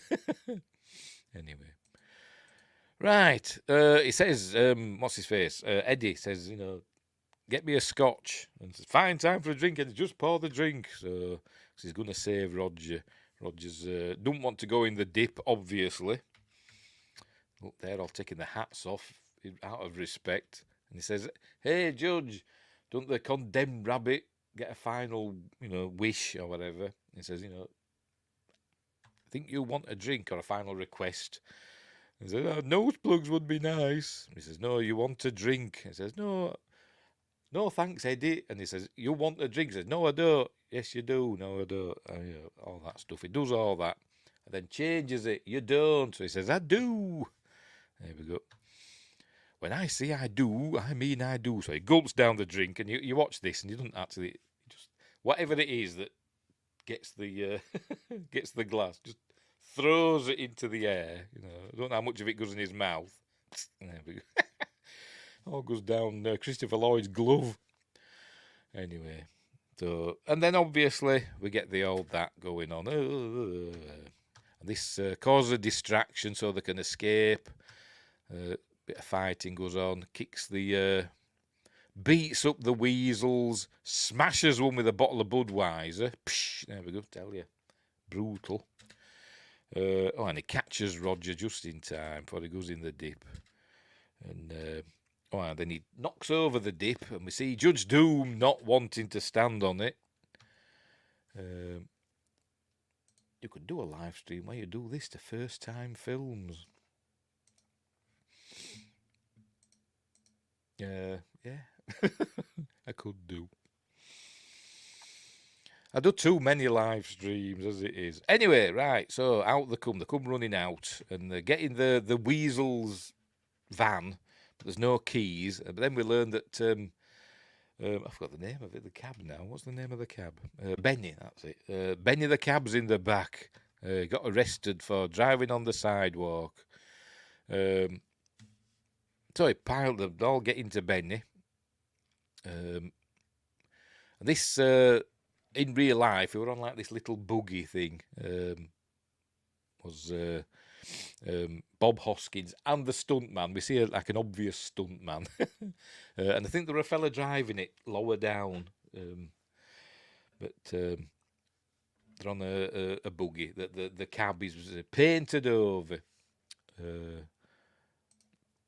I thought Benny was a jet, not a cab. Benny and the Jets, yes. Got it there. Yes, Elton John. Ooh, right. Anyway, so off they go. By the way, the little thing that he's sitting on, the little buggy or whatever it is that he's sitting on, were reused in Back to the Future Part 3. To drag Michael J. Fox across the desert or something, but I think they superimposed some horses over it or whatever. But it got reused. Another Robert Zemeckis film. Anyway, right, so they're being chased now by the weasels, and some of these shots, I tried looking when I was watching it twice. But some of the shots of Eddie is animated in it, but I couldn't spot him. So you have to be quick to him. Anyway, there's the obvious stunt man. Just keep your head down, mate. Don't look like. Try not to look like Bob Hoskins too much. Anyway, so they're going down this alley, which is a super long alley. And then the weasels, they're being chased by cops on bikes. And then the weasels come at the other side. It says, pull the lever. It says, which lever? This lever, stupid. One of my favourite gags.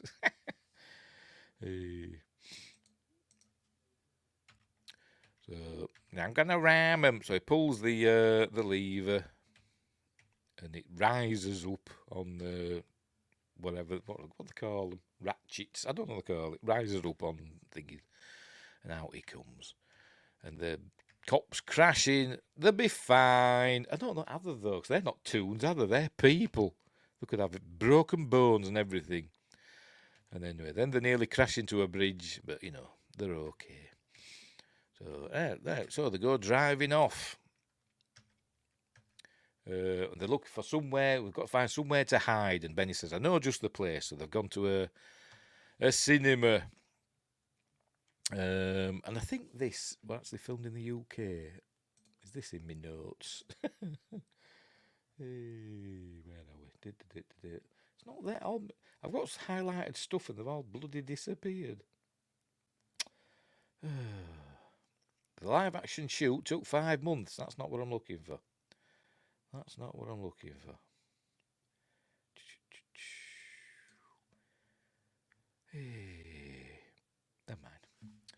Never mind.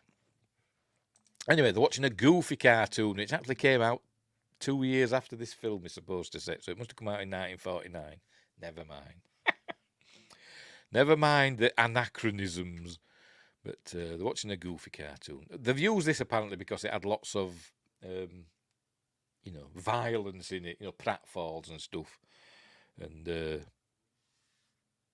one of the few Goofy cartoons that had such things. But so that's why they used it, even though it's from 1949.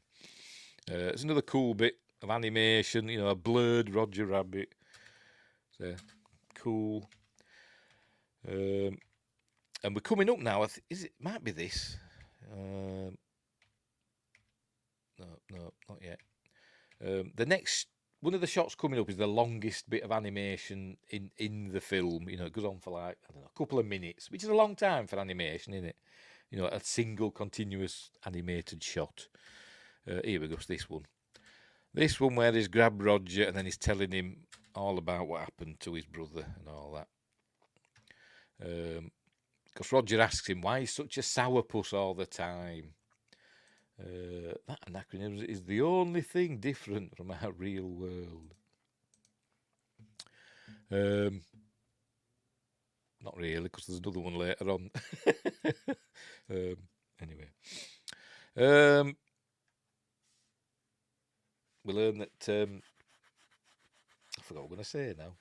I was asking Eddie Valiant why he's such a sourpuss, and he's saying, you know, he tells him, "We've got a toon killed my brother." So Roger's shocked. This is where we learn that back in the old days, they used to like working in Toontown. Thought it were a lot of laughs, but then there were like a robbery. Somebody stolen a zillion simoleons from the Bank of Toontown or whatever, and they were on the trail of the robber, but the robber dropped the piano on the Valiants. Behave yourself, you, with a cat. Drops the piano on the Valiants and kills his brother. He broke his arm, and they never found out who he was, but he had these blazing red eyes and a high squeaky voice. So anyway, but he says he don't. Roger says, "I know that's why you hate me. For to kill my brother, I'd hate me too." He says, "I don't hate you. So even all the times you yank my ears, yes, even all the times I yank your ears." So anyway, right. So this is where we learn that they're kind of in love, these two, but it's they never get round. They never get round to kissing. They're always interrupted. She's there we go, but. Roger's interrupting them. Don't mind me. So they're going to get out of there, but suddenly the news comes on, and they see the connection, the Cloverleaf and RK Maroon have joined forces. There we go. There we go. And they're buying out Toontown or something like that. I don't know. Right, so they're going to go to RK Maroon and confront him. So he says, "You stay here and guard the car and all whatever, and I'll deal with him." So, but Roger gets whacked with a frying pan. So how come you can knock them out? You can shoot them and everything and drop fridges on their heads. They're fine, but you can knock them out with a frying pan. Don't know. So he's been knocked out. RK Maroon's obviously expecting trouble because he's got a gun. But you see, it's Jessica who knocked out Roger. She puts him in the trunk of the car and then puts the frying pan in her handbag. Oh, this was the first. It could be the first thing. No, it wasn't the first thing they did for the film, or the bit earlier on with the hippos and cows and stuff. This was the first animation of Jessica that they did, and they said because she's got Vulcan ears, slightly, they're kind of slightly pointed, but it was the first animation they did of Jessica. Anyway, so he's expecting. I think he's supposed to meet him. I don't know, but he said they were going to give him the will or something like that. So, for X amount of money. So he gives him. He takes the will and he starts reading it, but it's just Roger's love letter. So he says, "This a joke?" He says, "No, this is," and he squirts him with the soda or whatever, and then punches him, and then grabs the gun and tells him, they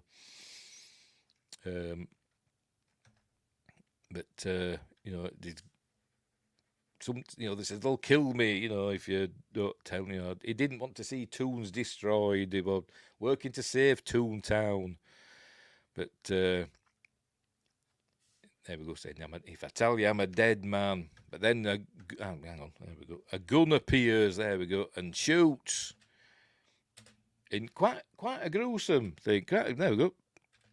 Quite a gruesome Marvin, not Marvin, R.K. Maroon gets shot to death. And anyway, so R.K. Maroon's dead, and now we're supposed to think it's Jessica that fired it. So because we see her running off, so he goes running out. Wonders where Roger's gone. He thinks Roger's just, he's chickened out and gone. So he goes chasing after Jessica, but loses her. She's driven into Toontown. Is it going to show us the bloody thing? Here she goes. Hang on. There she goes into Toontown. That's the tunnel that leads to Toontown with Felix the cat. Apparently, they were going to try and have the actual, animated Felix the cat, but they couldn't get the rights to do that. So they had to make do with a picture of Felix the cat above the tunnel to Toontown. Which is the same tunnel we see in Back to the Future Part 2, and other things. It's been other things as well, hasn't it? But there we go. But the inside of the tunnel that we're going to see in a bit is actually a miniature, because the actual inside of the tunnel mustn't look like what they wanted. Right, so he's got to go to Toontown. And by the way, I think all this blackness here, I think that were hand painted in.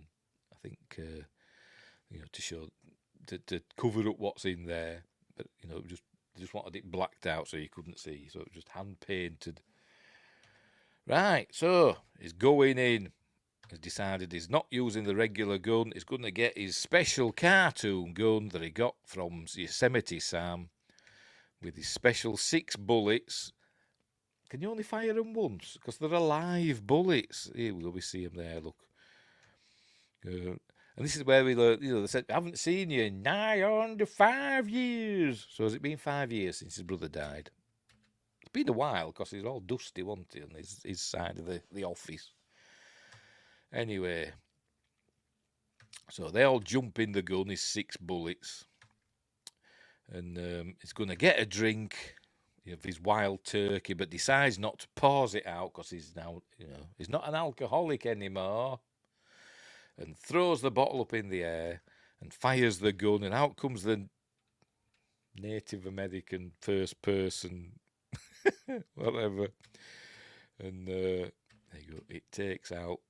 So what does that bullet do now then? Now it's done that. Does it go back to him and go back in the gun? Because I presume, can you use them more than once? It's a cartoon gun, and a cartoon bullet.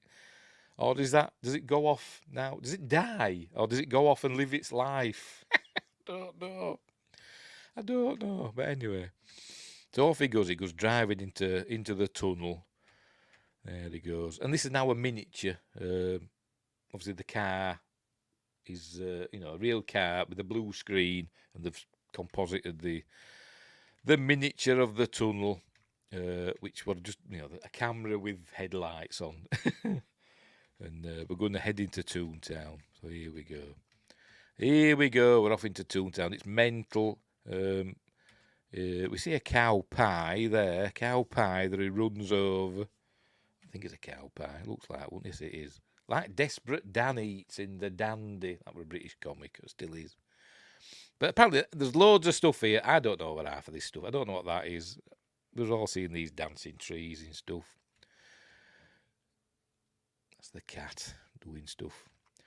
And they're all singing and dancing. There's lots of Mickeys for some reason. And there's a kind of a dodgy thing that we see in a minute, I think. Unless I've gone past it. I could have gone past it. Oh there you go. Yes, I have. That there. Visit La Brea Tar Pits. What the heck's that there? I don't know. But it's something racially insensitive. Anyway, he ends up crashing. There we go. These hummingbirds, whatever, come in. Hi, Eddie. Bye, Eddie. And he crashes his car. Into an Acme overused gags truck. So what we got in here then? Overused gags. We've got an accordion and a washboard. A little, I don't know. Is that another racially insensitive thing there that's going to get splattered by that? A little clockwork thing. A bowling ball, an arrow. What else have we got? An anchor. Golf clubs. Anyway, overused gags. Christines. What's a Christines? I've no idea. That's what's that a reference to? God knows. Not a Stephen King book, I should imagine. So he gets out. There we go. Here we see all this stuff. Awning yawnings, haircuts, like Bugs Bunny, etc. Here's the three little pigs there from that cartoon. What else have we got? Oh, the Snow White there. I've just noticed. Oh, I'm with the wicked woman or whatever. Getting the apples, look. Getting the apple, the red apple. They're doing it together. The Tarpits was a character from Song of the South. All right, there you go. There you go. So it was racially insensitive then. Police, subway, and what else? Milk.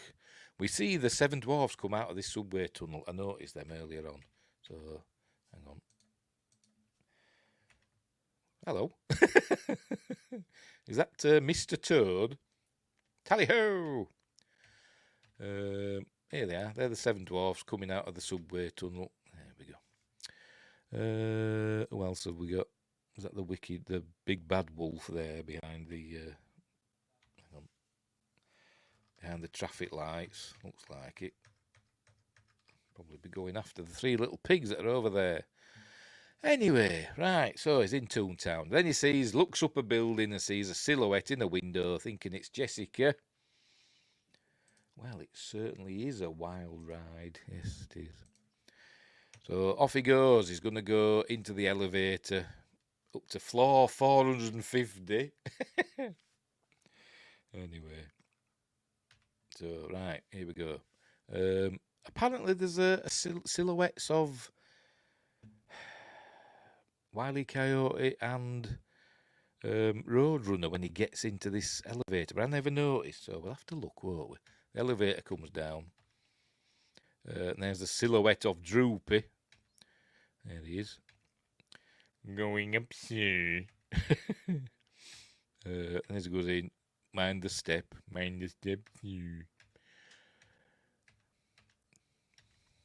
waiting to see, because I can't see where are the silhouettes of Wile E. Coyote and Roadrunner. They said in the elevator. But I can't see him. Have a good day, too.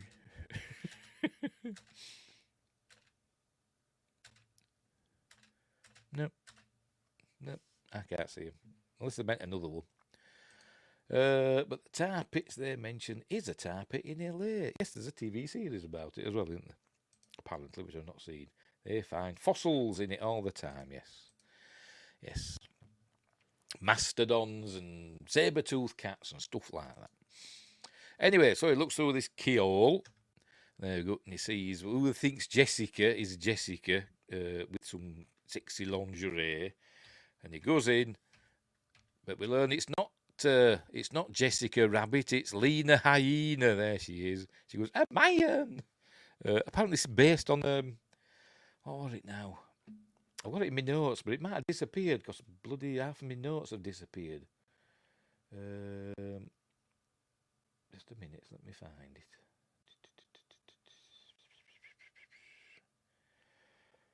Oh, pardon me. Come on, Lena. Oh, there we go. Lena Hyena, the hideously ugly toon, whom Eddie mistakes for Jessica Rabbit in Toontown, is based on the creation of the same name by artist Basil Wolverton. She was first conceived in 1946 for a contest by Al Cap to depict the world's ugliest woman to be featured in his Lil Abner comic strip. So there you go. Couldn't have that these days, could you? Draw me the world's ugliest woman. Eh dear. Anyway, so she's after Eddie Valiant now. Oh, there's that Mickey's glove there. Right, so she's going to be chasing after. There she goes. A man, and slams the door in her face. There we go. So she's chasing after him. A shoe tree. I've no idea what that's a reference to. A shoe tree. Just noticed it there. Hey. Oh, and he ducks into the men's room, and it says out of order. For a good time, call Alice in Wonderland. The best is yet to be. Why is there an eye in the towels? Don't know. And birds' eggs. Thought that said find folks in it. I don't know. I think it's just a pun. It's a shoe tree, but an actual tree. Yeah, it could be. Yeah. I suppose not everything has to have a reference, does it? In some cartoon or whatever. But anyway, it's gone in here, but this is where we learn it's floating now because it's a cartoon and you don't fall until you notice that you're above, you're not standing on anything until he notices and then he falls. Ah! So down he goes and he lands on Tweety Pie's flagpole. And oh, look, what piddies. This is where we're hearing Mel Blanc now. So he does this little piggy and he runs out of piddies. So down he goes. What do you know, ran out of piddies? And notice all the eyes watch him fall on the buildings. So he's falling because it's a long way up. We're 450th floor, remember. Ran out of piddies. So he's falling. And this is where we see Bugs and Mickey. Because when you see two... I thought it said find... folks in it. I find... it's put foil. It meant fossils, didn't it? Yeah. Folks in the tar pits. All right, I see what you mean. Yeah. They probably do from time to time. Anyway, Mickey and Bugs. In shots where you had two, a Disney and Warner Brothers characters together, they had to be on screen for equal amounts of time. So that's what they're doing here. We see it again later on with, I think, Porky Pig and Tinkerbell. I don't know if we see it anywhere else. But anyway, people have said, well, Mickey wouldn't do something this bad. What's going to happen? One day, some folks will be fossils. I already am. Some people say, Mickey wouldn't do a thing like this, but it isn't Mickey. It's Bugs that does it, so that's fine. Say, falling without a parachute, kind of dangerous, isn't it? He says, have you got a spare? He says, no, but Bugs does. And Bugs says, yeah, I don't think you want it. He says, I do, give me the spare. So gives him the spare. There we go, gives him the spare. And he pulls it out, but it's a spare wheel, tyre, whatever. And not the best compositing there, is it? But never mind. So down he goes. But he gets caught. I've missed a bit. Yeah, we go. Yeah, see them. Poor fella. Says, yeah, ain't I a stinker? But she catches him, does Lena hyena, and she goes to kiss him. And that's they're going to do a thing where her tongue went all the way through his head. But they thought, but it's a bit too cartoony for him. But she kisses him, and then he goes flying across the road. And so then he has the idea. There we go. He pulls up the white line from the middle of the road and throws it into the wall. And I wonder, they've got this wrong, haven't they? A bad bit of, again, compositing. But anyway, you'll see. He throws it there, and then she goes smashing into the wall. You can see that's kind of floating in midair, isn't it? Never mind. But anyway, so Toons gets him every time. Right, he's got his cartoon gun now, which turns into a real gun. And he goes, there we go. And he goes in this this alley, it turns into a real gun, a prop gun. And he sneezes, and his shadow says "Gesundheit." But then Jessica appears, and she says, "Valiant, behind you!" And she shoots, but she's actually shooting. There we go. I can tell it's a real gun. It looks nothing like a cartoon. There we see the shadow of Doom. Shadow of Doom.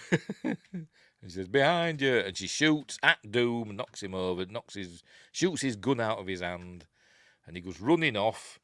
And this is actually Ken Ralston, the special effects supervisor, whiz kid, whatever, for ILM. It's not Christopher Lloyd, it's Ken Ralston running away. And he shoots his cowboy bullets, his cartoon bullets at him. And but only 3 of them. He had 6, didn't he? So he shot 4. He's still got 2 left, and he never uses them. He just throws his gun away now. Anyway, he goes down an alley, and they don't know where he's gone. He went that way. So they go the wrong way, and he says, dum-dums, because it's a joke, and he throws the gun away. So I wonder if there was a scene where he fired some of the other bullets. Don't know. Anyway, right. So he's saying, where's Roger? And he thinks, he chickened out on him. That alley looks a bit bakshi-ish. We're back. Oh, wow, we're back where he crashed his car, because that's the overused overused gags thing, isn't it? It did, I suppose, didn't it? Yes, it did look a bit. Let's go back again. Where are we? Oh, there we go. Where is it? That. Yes. Looks like something from that heavy metal or something like that, doesn't it? Oh, that one, Bakshi though, was it? Fritz the cat then, whatever. Anyway, right, so we're back at where he crashed his car. She said, where's Roger? And he says, oh, he chickened out on me. He says, no, I'd hit him on the head with a frying pan and put him in the trunk to keep him safe. But he's driven off in another car, in her car. Is it going to show it? There we go. We see he's driven off. Says, looks like Roger's driving, so we're never the best at driving. And says, better lover than a driver. He says, you better believe it, Buster. But then the weasels are coming. He sticks out his thumb. Says, it's this way. Because he sticks out his thumb. Benny arrives. Hooray for jiggle physics. The animated, if you're on about boobs, the fellow that animated the boobs, I can't remember who it was. In the audio commentary, they were saying he like watched women's he watched women's boobs how they walked and how women's big boobs moved, and he made Jessica's boobs go the opposite direction to what they would in real life. So in real life, if a woman walked and her boobs went up, Jessica's would go down. So they're like in reverse to what a real life woman's boobs would do. Why? Dunno. They just did. Anyway, so they're going to jump into Benny the cab, and there they are. This is the weasels coming, and they drive off. Hubba hubba, allow me, mademoiselle. And they drive off just as I think this is a model car. I think that's we see there, miniature. Anyway, so they're back in the. That's an animated Eddie, isn't it? I've just noticed there, just as on that freeze frame. They're back in the miniature tunnel again. Let me go back a frame. Animated Eddie looking down for some reason. So they obviously didn't have, a shot of him driving. Pardon me. Of Bob Hoskins. So they animated him just looking down for some reason. Anyway, so there we go.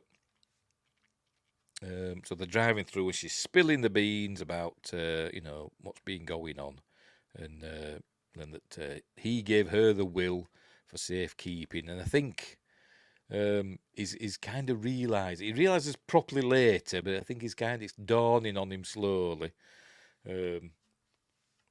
what might be going on. But anyway, they're coming out the tunnel, but Judge Doom's there with his dip, and he pushes it over into the road, and never noticed that before. Nice catch.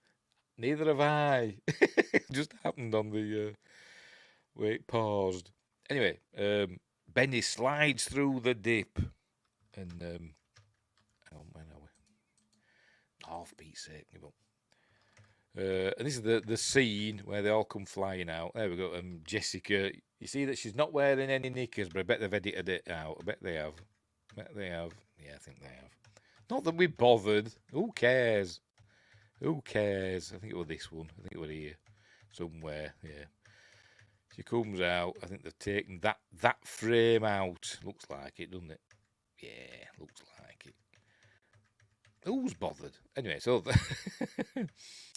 so the capture. He captures Eddie and what's her face, Jessica, and they're taking them to the Acme factory. So off they go. They take them to the Acme factory, and Benny the cab were watching. They were pretending to be unconscious, but watching them. So they've gone. Oh, they go. They're searching them for weapons, and then they search search Jessica. Where it has a booby trap, and actually did a did a shot where it actually revealed a bit more of it than you would expect. I think like a couple of frames or one frame where you see all of her boobs, but they took it out, obviously. It's only a cartoon, for Christ's sake. Anyway, why put it in to start with? Anyway, she's got a big man trap, wherever the bear trap in her cleavage, as all women should. Anyway, there you go. Nice booby trap. We see more stuff in the background that are going to come in use. Eyeballs, for instance. Anyway, so they're all laughing, and what's happened here? He hits him because he's got the booby trap thing, and he hits him, and he goes flying into the eyeballs. All the eyeballs are rolling about now, and he slips and slides on them a little bit. But they're cutting through the wall to get to Toontown, because Toontown's just on the other side of Acme's factory. And anyway, they've searched them. All they found is a stupid love letter. So he takes it back. There's Eddie Valiant. And then they've got 15 minutes till midnight when Toontown will legally belong to Judge Doom. Is the sole stockholder of Cloverleaf Industries. Anyway, back at the tunnel, Roger arrives in Jessica's car, coming out backwards, and just having a nice drive. And anyway, there we go. Benny comes and says, "Oh, Roger." So they're heading to the Acme factory now, and Benny gets in because he can't drive because he's been in dip. So he's going, ow, ow, ow, ow, ow. So he gets in, uses his headlights, not the car's headlights. Roger's probably broken them anyway. So they're heading to the factory. Right, so they're nearly through. There we go. We see the lights of Toontown shining through, and this is where Judge Doom's going to reveal his plan. So he's got a big... in a minute. He's going to show it in a minute. There, they've arrived. Right, Benny's going to go for help, and Roger's going to go in and save his wife. And but he can't get in through this window, and he says, "Oh, wouldn't you know, locked." But and he just falls through it. There we go, into the toilet and gets flushed in the toilet. By the way, he's got a gun with him. Right, so we're going to learn he's got a big machine here that's full of dip. There we go. Oh my God, it's dip. There we go. There we go. A vehicle of his own design. It's this big dip machine that he's going to just wipe Toontown off the map with it. There we go. And this is where we learn his diabolical plan. He says, you think nobody's going to notice Toontown just disappeared? And he says, well, how will anybody notice anything when they're driving past at 70 miles an hour? Or whatever he says.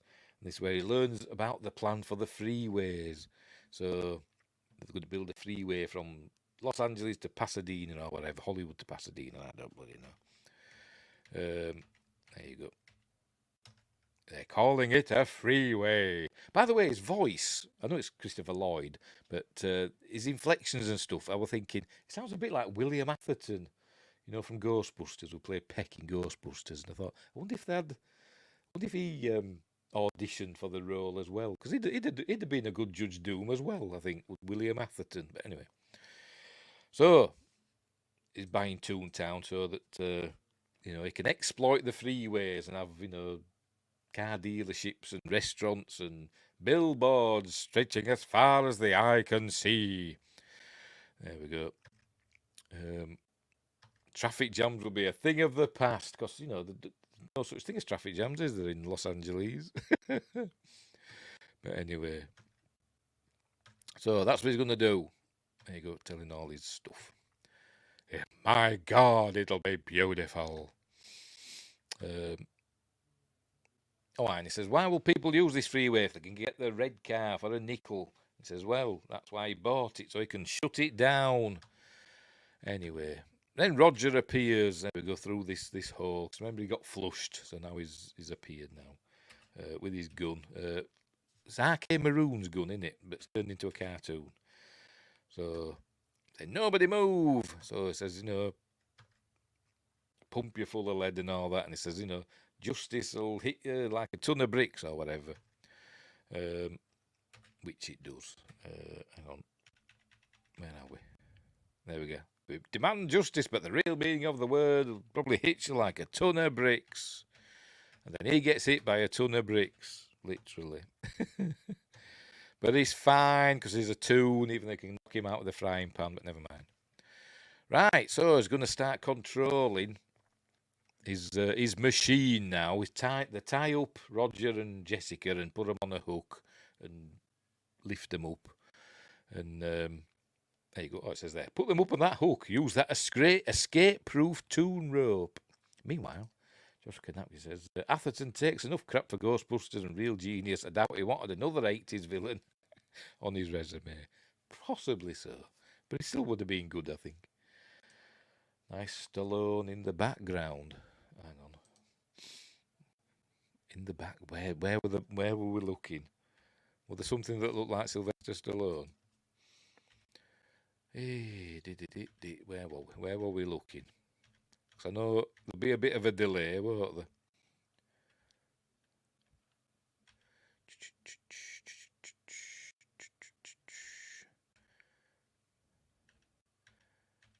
I'm trying to see. Oh, yes, there. Yes, there, yes. Look like Stallone as Napoleon. Yes, it does, yes. Didn't even notice it. Genuinely didn't even notice it. Yes, it does. Yes, it does. I wonder what that's from then. Is that a reference to something? It's like got a question mark there for some reason. Maybe that's the question mark from the film's title and he's stolen it. Anyway. Anywho, where were we? Oh, right, they're tying Roger and Jessica together using that escape-proof toon rope, and he tells them about. He says, what shall we do with Valiant? He says, let him watch his friends die and then shoot him. So that's what he's saying.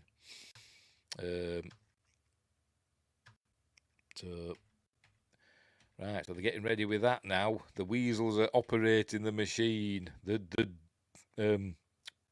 dip machine. Then he walks away and slips on all the eyeballs because he's not watching what he's doing. He does a cartoon fall, and something happens to him. He's hurt his eye for some reason. They shall repose of him right now, boss. And says, let him watch his friends die, then shoot him. Is it going to show us him? There we go. He's covering his eye up for some reason. Don't know why. But he goes out of the way. So right. So this is where Eddie does his little song and dance. He hits there we go, select a tune. He hits merry-go-round broke down and starts singing his song about my name is Eddie. No, whatever. I don't know.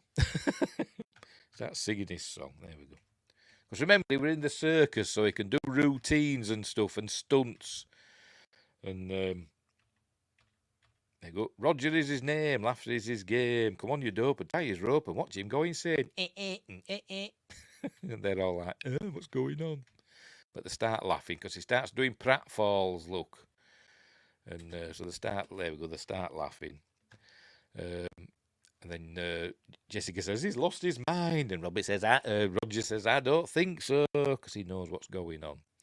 Then he picks up some of the bombs. And I think in the trivia it says, they look like Mickey Mouse, the way he's holding them. And I thought, well, yeah, maybe, but only because it's 3 black circles, which is what Mickey Mouse is. I think it's just a coincidence myself. So he's going to start juggling with the bombs, but he runs out of rhymes. He can't think of anything, so Jessica helps him out. And then he gets hit with the bombs and slips on a banana peel into the pogo sticks. They're all laughing. Look, remember, if they laugh too much, they'll die like their idiot hyena cousins. Anyway, he comes out on the pogo stick and he hits his head on the electrical light and all sparks fly. Now, this one dies. That one's stupid, isn't it? That's the stupid one that's called stupid. There we go. I think it's going to die now. There it goes. So how do tunes die of laughter? I don't know what. I mean, it's still a tune. It's a tune spirit now. So is the tune ghosts? Is there a tune heaven? Because they've got wings on. They're going to heaven. Or when they get to the tune pearly gates, will they be sent to the tune hell with that devil that won't let Tom from Tom and Jerry get out of the boiling oil or whatever it is? I don't know.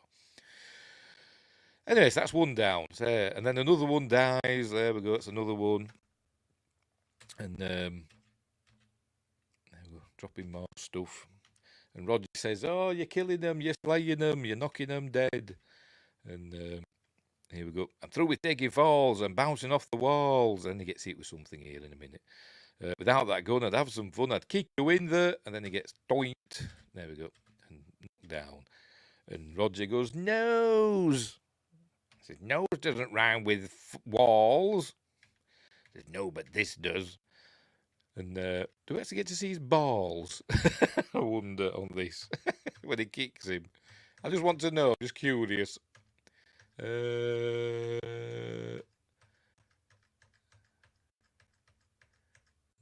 He's got a little tail, though, hasn't he? He's got a little tail. Oh, dear. So he goes flying into the dip. So that's the end of that one. But we don't see, I think, oh no, we do. We don't see his spirit go up. I don't think we do anyway.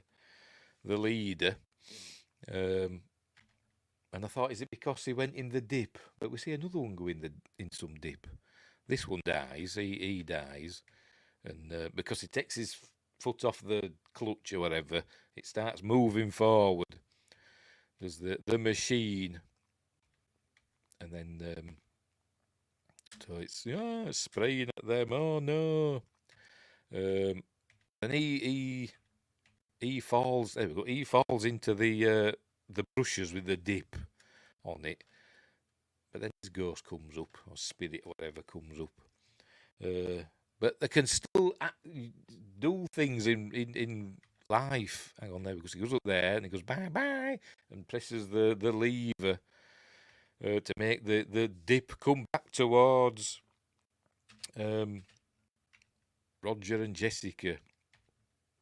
Anyway, Eddie comes in and turns it off in a minute. Oh no, he doesn't. That's later. He climbs up on top and makes his way across, and then he pulls the lever and it goes the other way. Look, like that. There we go. He says, oh crikey! But Judge Doom's here now, sliding down, and he kicks. There we go. That was a hard landing, wasn't it? Kicks what's his face, Eddie, into them boxes of curveballs, but we don't see him throw a curveball. So anyway, but and he just springs up. Oh, what was that? Was that something scary? I don't know. What's that a shadow of? Hang on, I'm trying to land on it again. That's supposed to be a scary shadow. I don't know. It looks kind of scary, doesn't it? Something vicious. I don't know what it's supposed to be. It's not moving or anything. Don't know. Anyway, gets his sword out in a minute. There we go. Gets his sword out. So Eddie goes for the sword. He sees the singing sword. And we see that it's Frank Sinatra singing Witchcraft. Wicked Witchcraft. Singing that. But that didn't actually come out until 1957. That's another anachronism, Win Grace.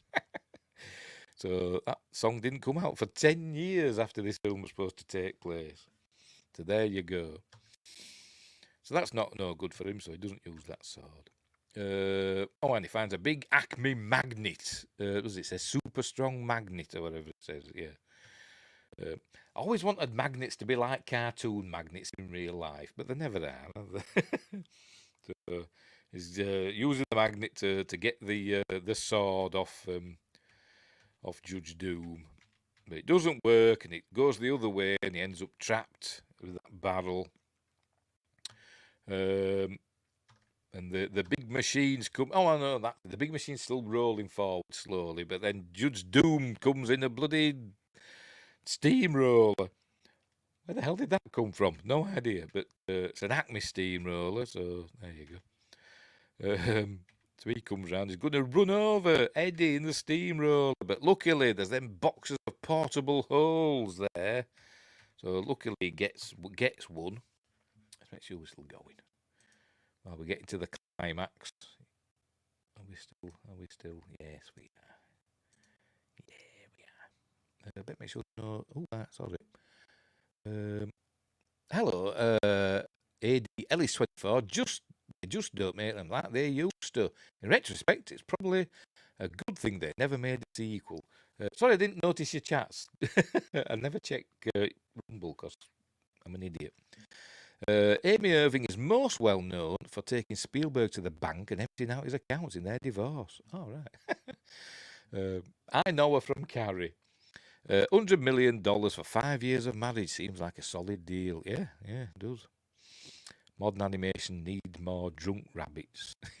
Yes, it does. So thank you, AD Ellis 24, for that. Oh, cracky. On Rumble. Right. I don't know why Rumble chats don't pop up in the chat here. Just Twitch and YouTube ones do. Anyway, it's going to run over. It's going to splatter. What's his face? Eddie. But he's got the portable hole. He gets one look and it makes a hole appear in the magnet. So he escapes just in time and he comes crawling on and kicks Judge Doom off and then goes down and he springs back up as though he can't be hurt. What's he do? Throws Eddie about a bit. What we're looking at here. Oh, there's that weird thing. That whatever it is. I don't know what they call it. The boxing glove on a... It's not on a spring, though, is it? But whatever. Retractable. No, not retractable. I don't know what they call them. Extendable boxing glove. We see that there. But it's picked up this big thing of glue and it punches through the glue in a minute. There we go. It punches in the glue. Extra sticky glue. It's proper cartoon glue. It's like that glue. What's it called now? I've forgotten. I can't remember what it's called now. I used to use it in me when I used to do cosplay stuff, making things out of foam. Used to use that glue like that. Super, super sticky. Rubbery glue. So he's got his. There we go. He's all stuck now. He's stuck on the. Hang on, where are we? There we go. He's stuck on the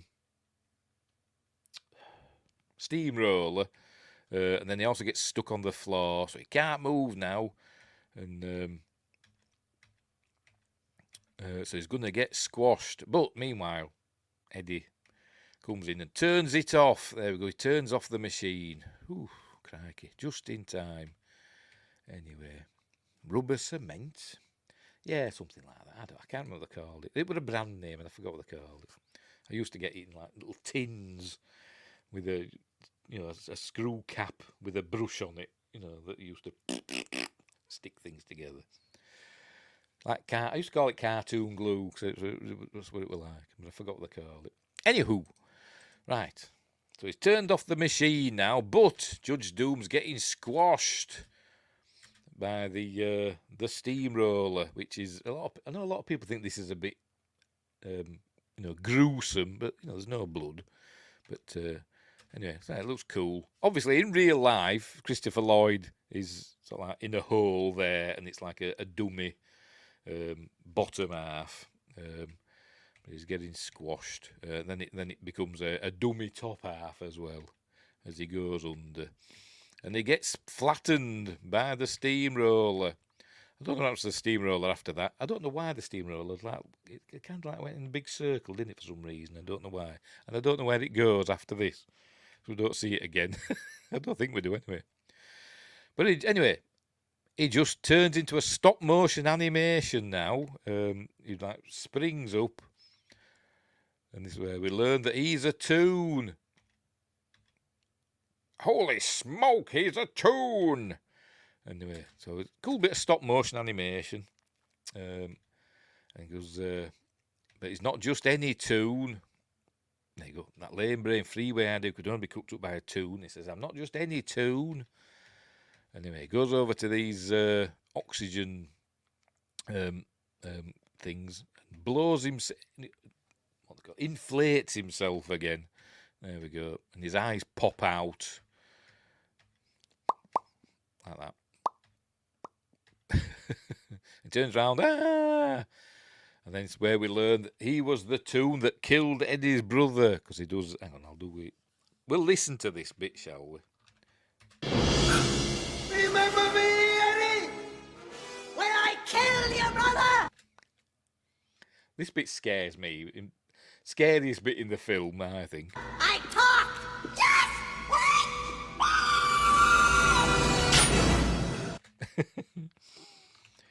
Oh dear. Like a nightmare, isn't it? Like something in a nightmare. By the way, I had a nightmare last night. I actually woke up in the nightmare going, ah! Like that. I don't know what happened in it. I just remember waking up going, ah! So it must have been horrible, whatever it was. Oh dear.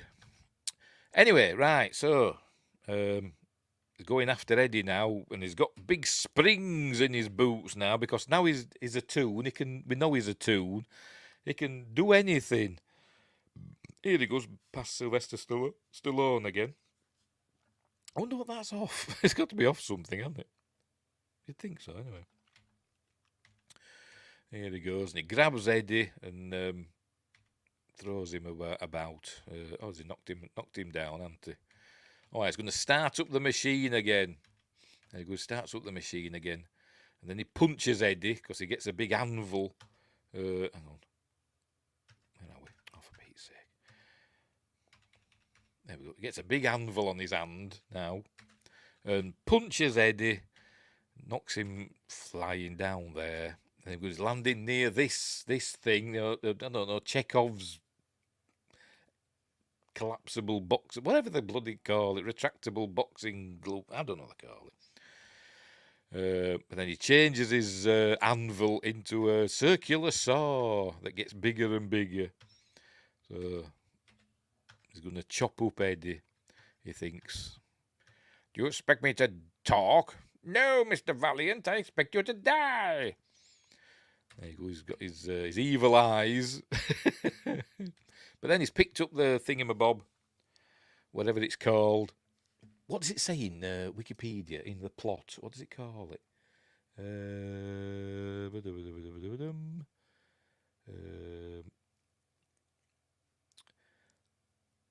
Doesn't say what it's bloody called. I bet they didn't know either, so we won't put it in the plot description. Never mind. So he uses that, and he hits the handle, whatever, on the dip machine for the drain. I think that's what it says there, drain. Is that what it says? Let's go back. There we go. Main drain valve. That's where it hits the handle on that. So it all comes spraying out all the dip and gets Doom. That didn't look like Christopher Lloyd, did it? Have a look. That's not Christopher Lloyd, is it? Kind of looks familiar. I'm trying to think who it looks like. It's not Christopher Lloyd. Never mind. So they think they're just nearly getting dipped, but then it think, oh, goodbye. But then it all drops down. The pressure's gone because it's all gone on to Doom. He says, I think I'm going to faint. Anyway, he's shrieking. He's Judge Doom because he's melting. He does a bit of the old Wicked Witch of the West in Wizard of Oz. He goes, wow, wow, melting. And he kind of says, what a world, but he's like going, wow, wow, wow. Sounding a bit like what a world. But anyway, so he's melting. The goggles do nothing. I don't know what that's a reference to. So that's the end of Judge Doom. He melts away to nothing. There we go. Blah, blah, blah, blah, blah. And then Eddie gets the, whatchamacallit, water thing. He moves those first. He gets the controls for the hook and moves them to one side. And the big dip machine smashes through the wall, heading for Toontown. Oh, no, it's still going to destroy Toontown. Don't know where that steamroller's got to, but anyway. But luckily, as we're going to see in a minute, luckily, there's a big Toon train appears and smashes it, but, whatever. What we're hanging on to the back of that Toon train then? Oh, there's people in it, isn't there? I wonder if there's anybody we know in that train. Don't know. So, it's saved. Toontown is saved, thankfully. There we go. He's going to do the fire hydrant and sluice all the dip away, except for the bit where Judge Doom was. But the rest of it's gone, so he can lower them down now. And she says, oh, my hero. And he goes, and then she goes, oh, to Rod. She means Roger. There we go. Then the cops arrive with Benny. And we see what's left of Judge Doom. See his mask and his teeth. I said we'd see his teeth later, didn't I? So there's his teeth. But we see he were made of yellow paint. So he were yellow, a yellow Toon. Because it says that paint will match that were on the rope. So did he take his gloves off to do the rope? He must have done. For some reason. Acme's factory, when they dropped the safe on Marvin Acme. He must have hoisted it up without his gloves on for some reason. Even though we've seen him with the gloves on all through the film, even at one point, even with 2 layers of gloves on. So anyway, and I was thinking when I was watching it, I was thinking, it reminded me, being a yellow Toon. I was thinking, I was reminded of, I can't remember the character's name, but in Sin City. They were like that horrible yellow fella, the son of that senator. I know it wasn't a Toon, but it was kind of cartoon-like with that film, wasn't it? I wonder if it was him. No, well. Where were we? So, there you go. Judge Doom killed Marvin Acme and R.K. Maroon, and he says, I'm my brother. But anyway, all the Toons come in to see what's going on. There's Bambi and Pinocchio. And Daffy looking a bit weird. Where's his nostrils? And Goofy and Pluto and other people. And there's one of the 7 dwarves, Dopey. And Bugs and Betty Boop and Donald and Yosemite Sam, etc. Oh, there's Tweety Pie there. And Minnie. They all come in to check out what's going on. And they say, I wonder what he looked like in real life. Who he was, all that. This is you want a rabbit or a duck or a dog. Oh, and there's you can't see him for me. Behind me, there's Speedy Gonzales and Droopy. And Roadrunner and Wile E. Coyote. Right, so and we noticed that the ink has come back on Eddie Valiant's shirt from the beginning of the film, and he got squirted in the ink and paint club. And it's not just disappearing ink, it's disappearing, reappearing ink. And this is where he realises what's going on finally. And he says, Roger, read out the love letter to your wife. So he starts reading it, and then it turns out this is the last will and testament of Marvin Acme. So there we go. Hold on, it shows it in a minute.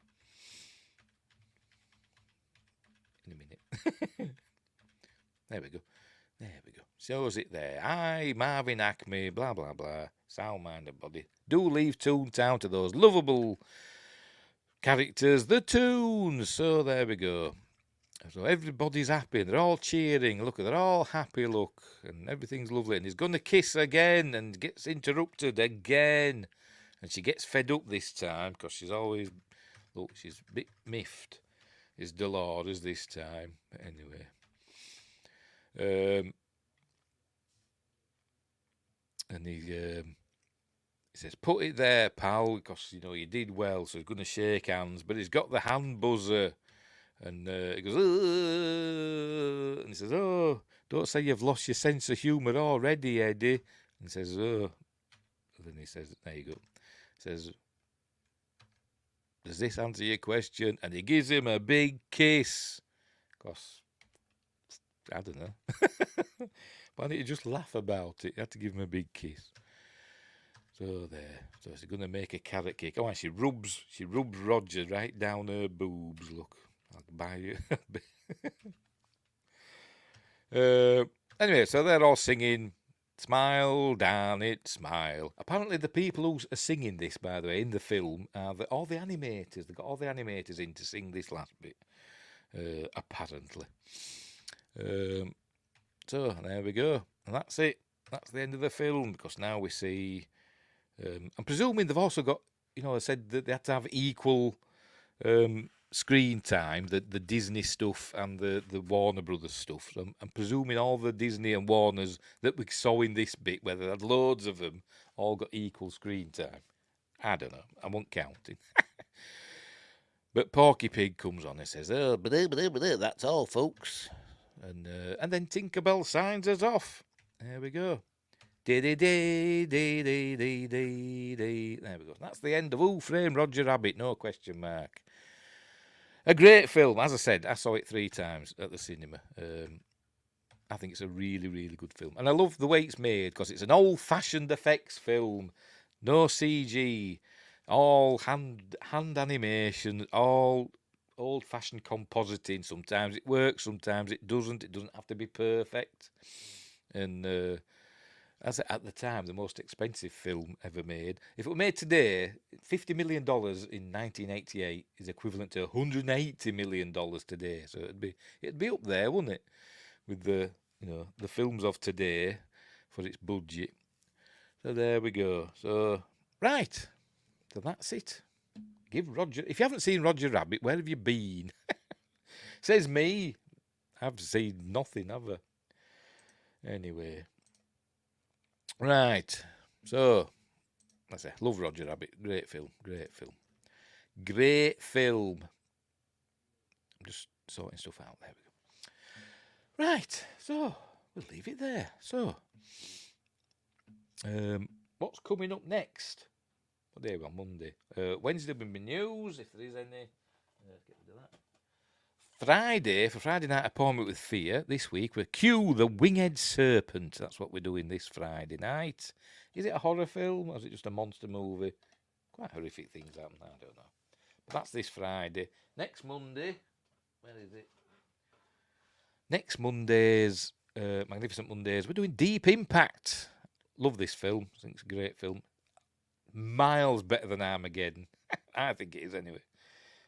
So that's next Monday. But a comet heading towards Earth. It's an extinction level event and all that. Can they save the day? So that's coming up. And then next Friday's Appointment with Fear is going to be A Nightmare on Elm Street, the first one. This is my box set, so it's the first one we're doing. Next Friday, A Nightmare on Elm Street. So there we go. Bit of Freddy Krueger. Sorting things out. And I'm sure in between I'll be playing me Star Trek Resurgence on the PS5. So give that a whirl as well. Right, we'll leave it there. So, thanks Joshua Kanapke and Win Grace and Josh Temple. And who else did we have? And we had over on Rumble we had AD Ellis 24. Thanks, AD Ellis 24, and Super's Weird and Wacky Video. I'm gonna look up that if they've got a channel. And who else did we have? And we had. Where are you? I saw another one as well. I forgot your name. Sorry, mate. But there we go. Regis Matthias. There we go. And Regis Matthias. Thanks. Hang on. Another one. 20th Charity Kinemaster and CSX 2024. Thank you for all the chats. So, we will leave it there. Hang on. Watch Q this weekend. There are a couple of B rests. And some very naughty some very naughty words spoken by Michael Moriarty. Yes, there are. There are. But it's a fun film. I like Q the Winged Serpent. It's a fun film with some, decent stop motion animation. But the acting in it's terrible. It is a terribly acted film, but it's fun. Right, we'll leave it there. Because I've got to sort some grub out for me and my lad now. So, thanks for watching, wherever you are. Look after each other. And until next time, I'll see thee.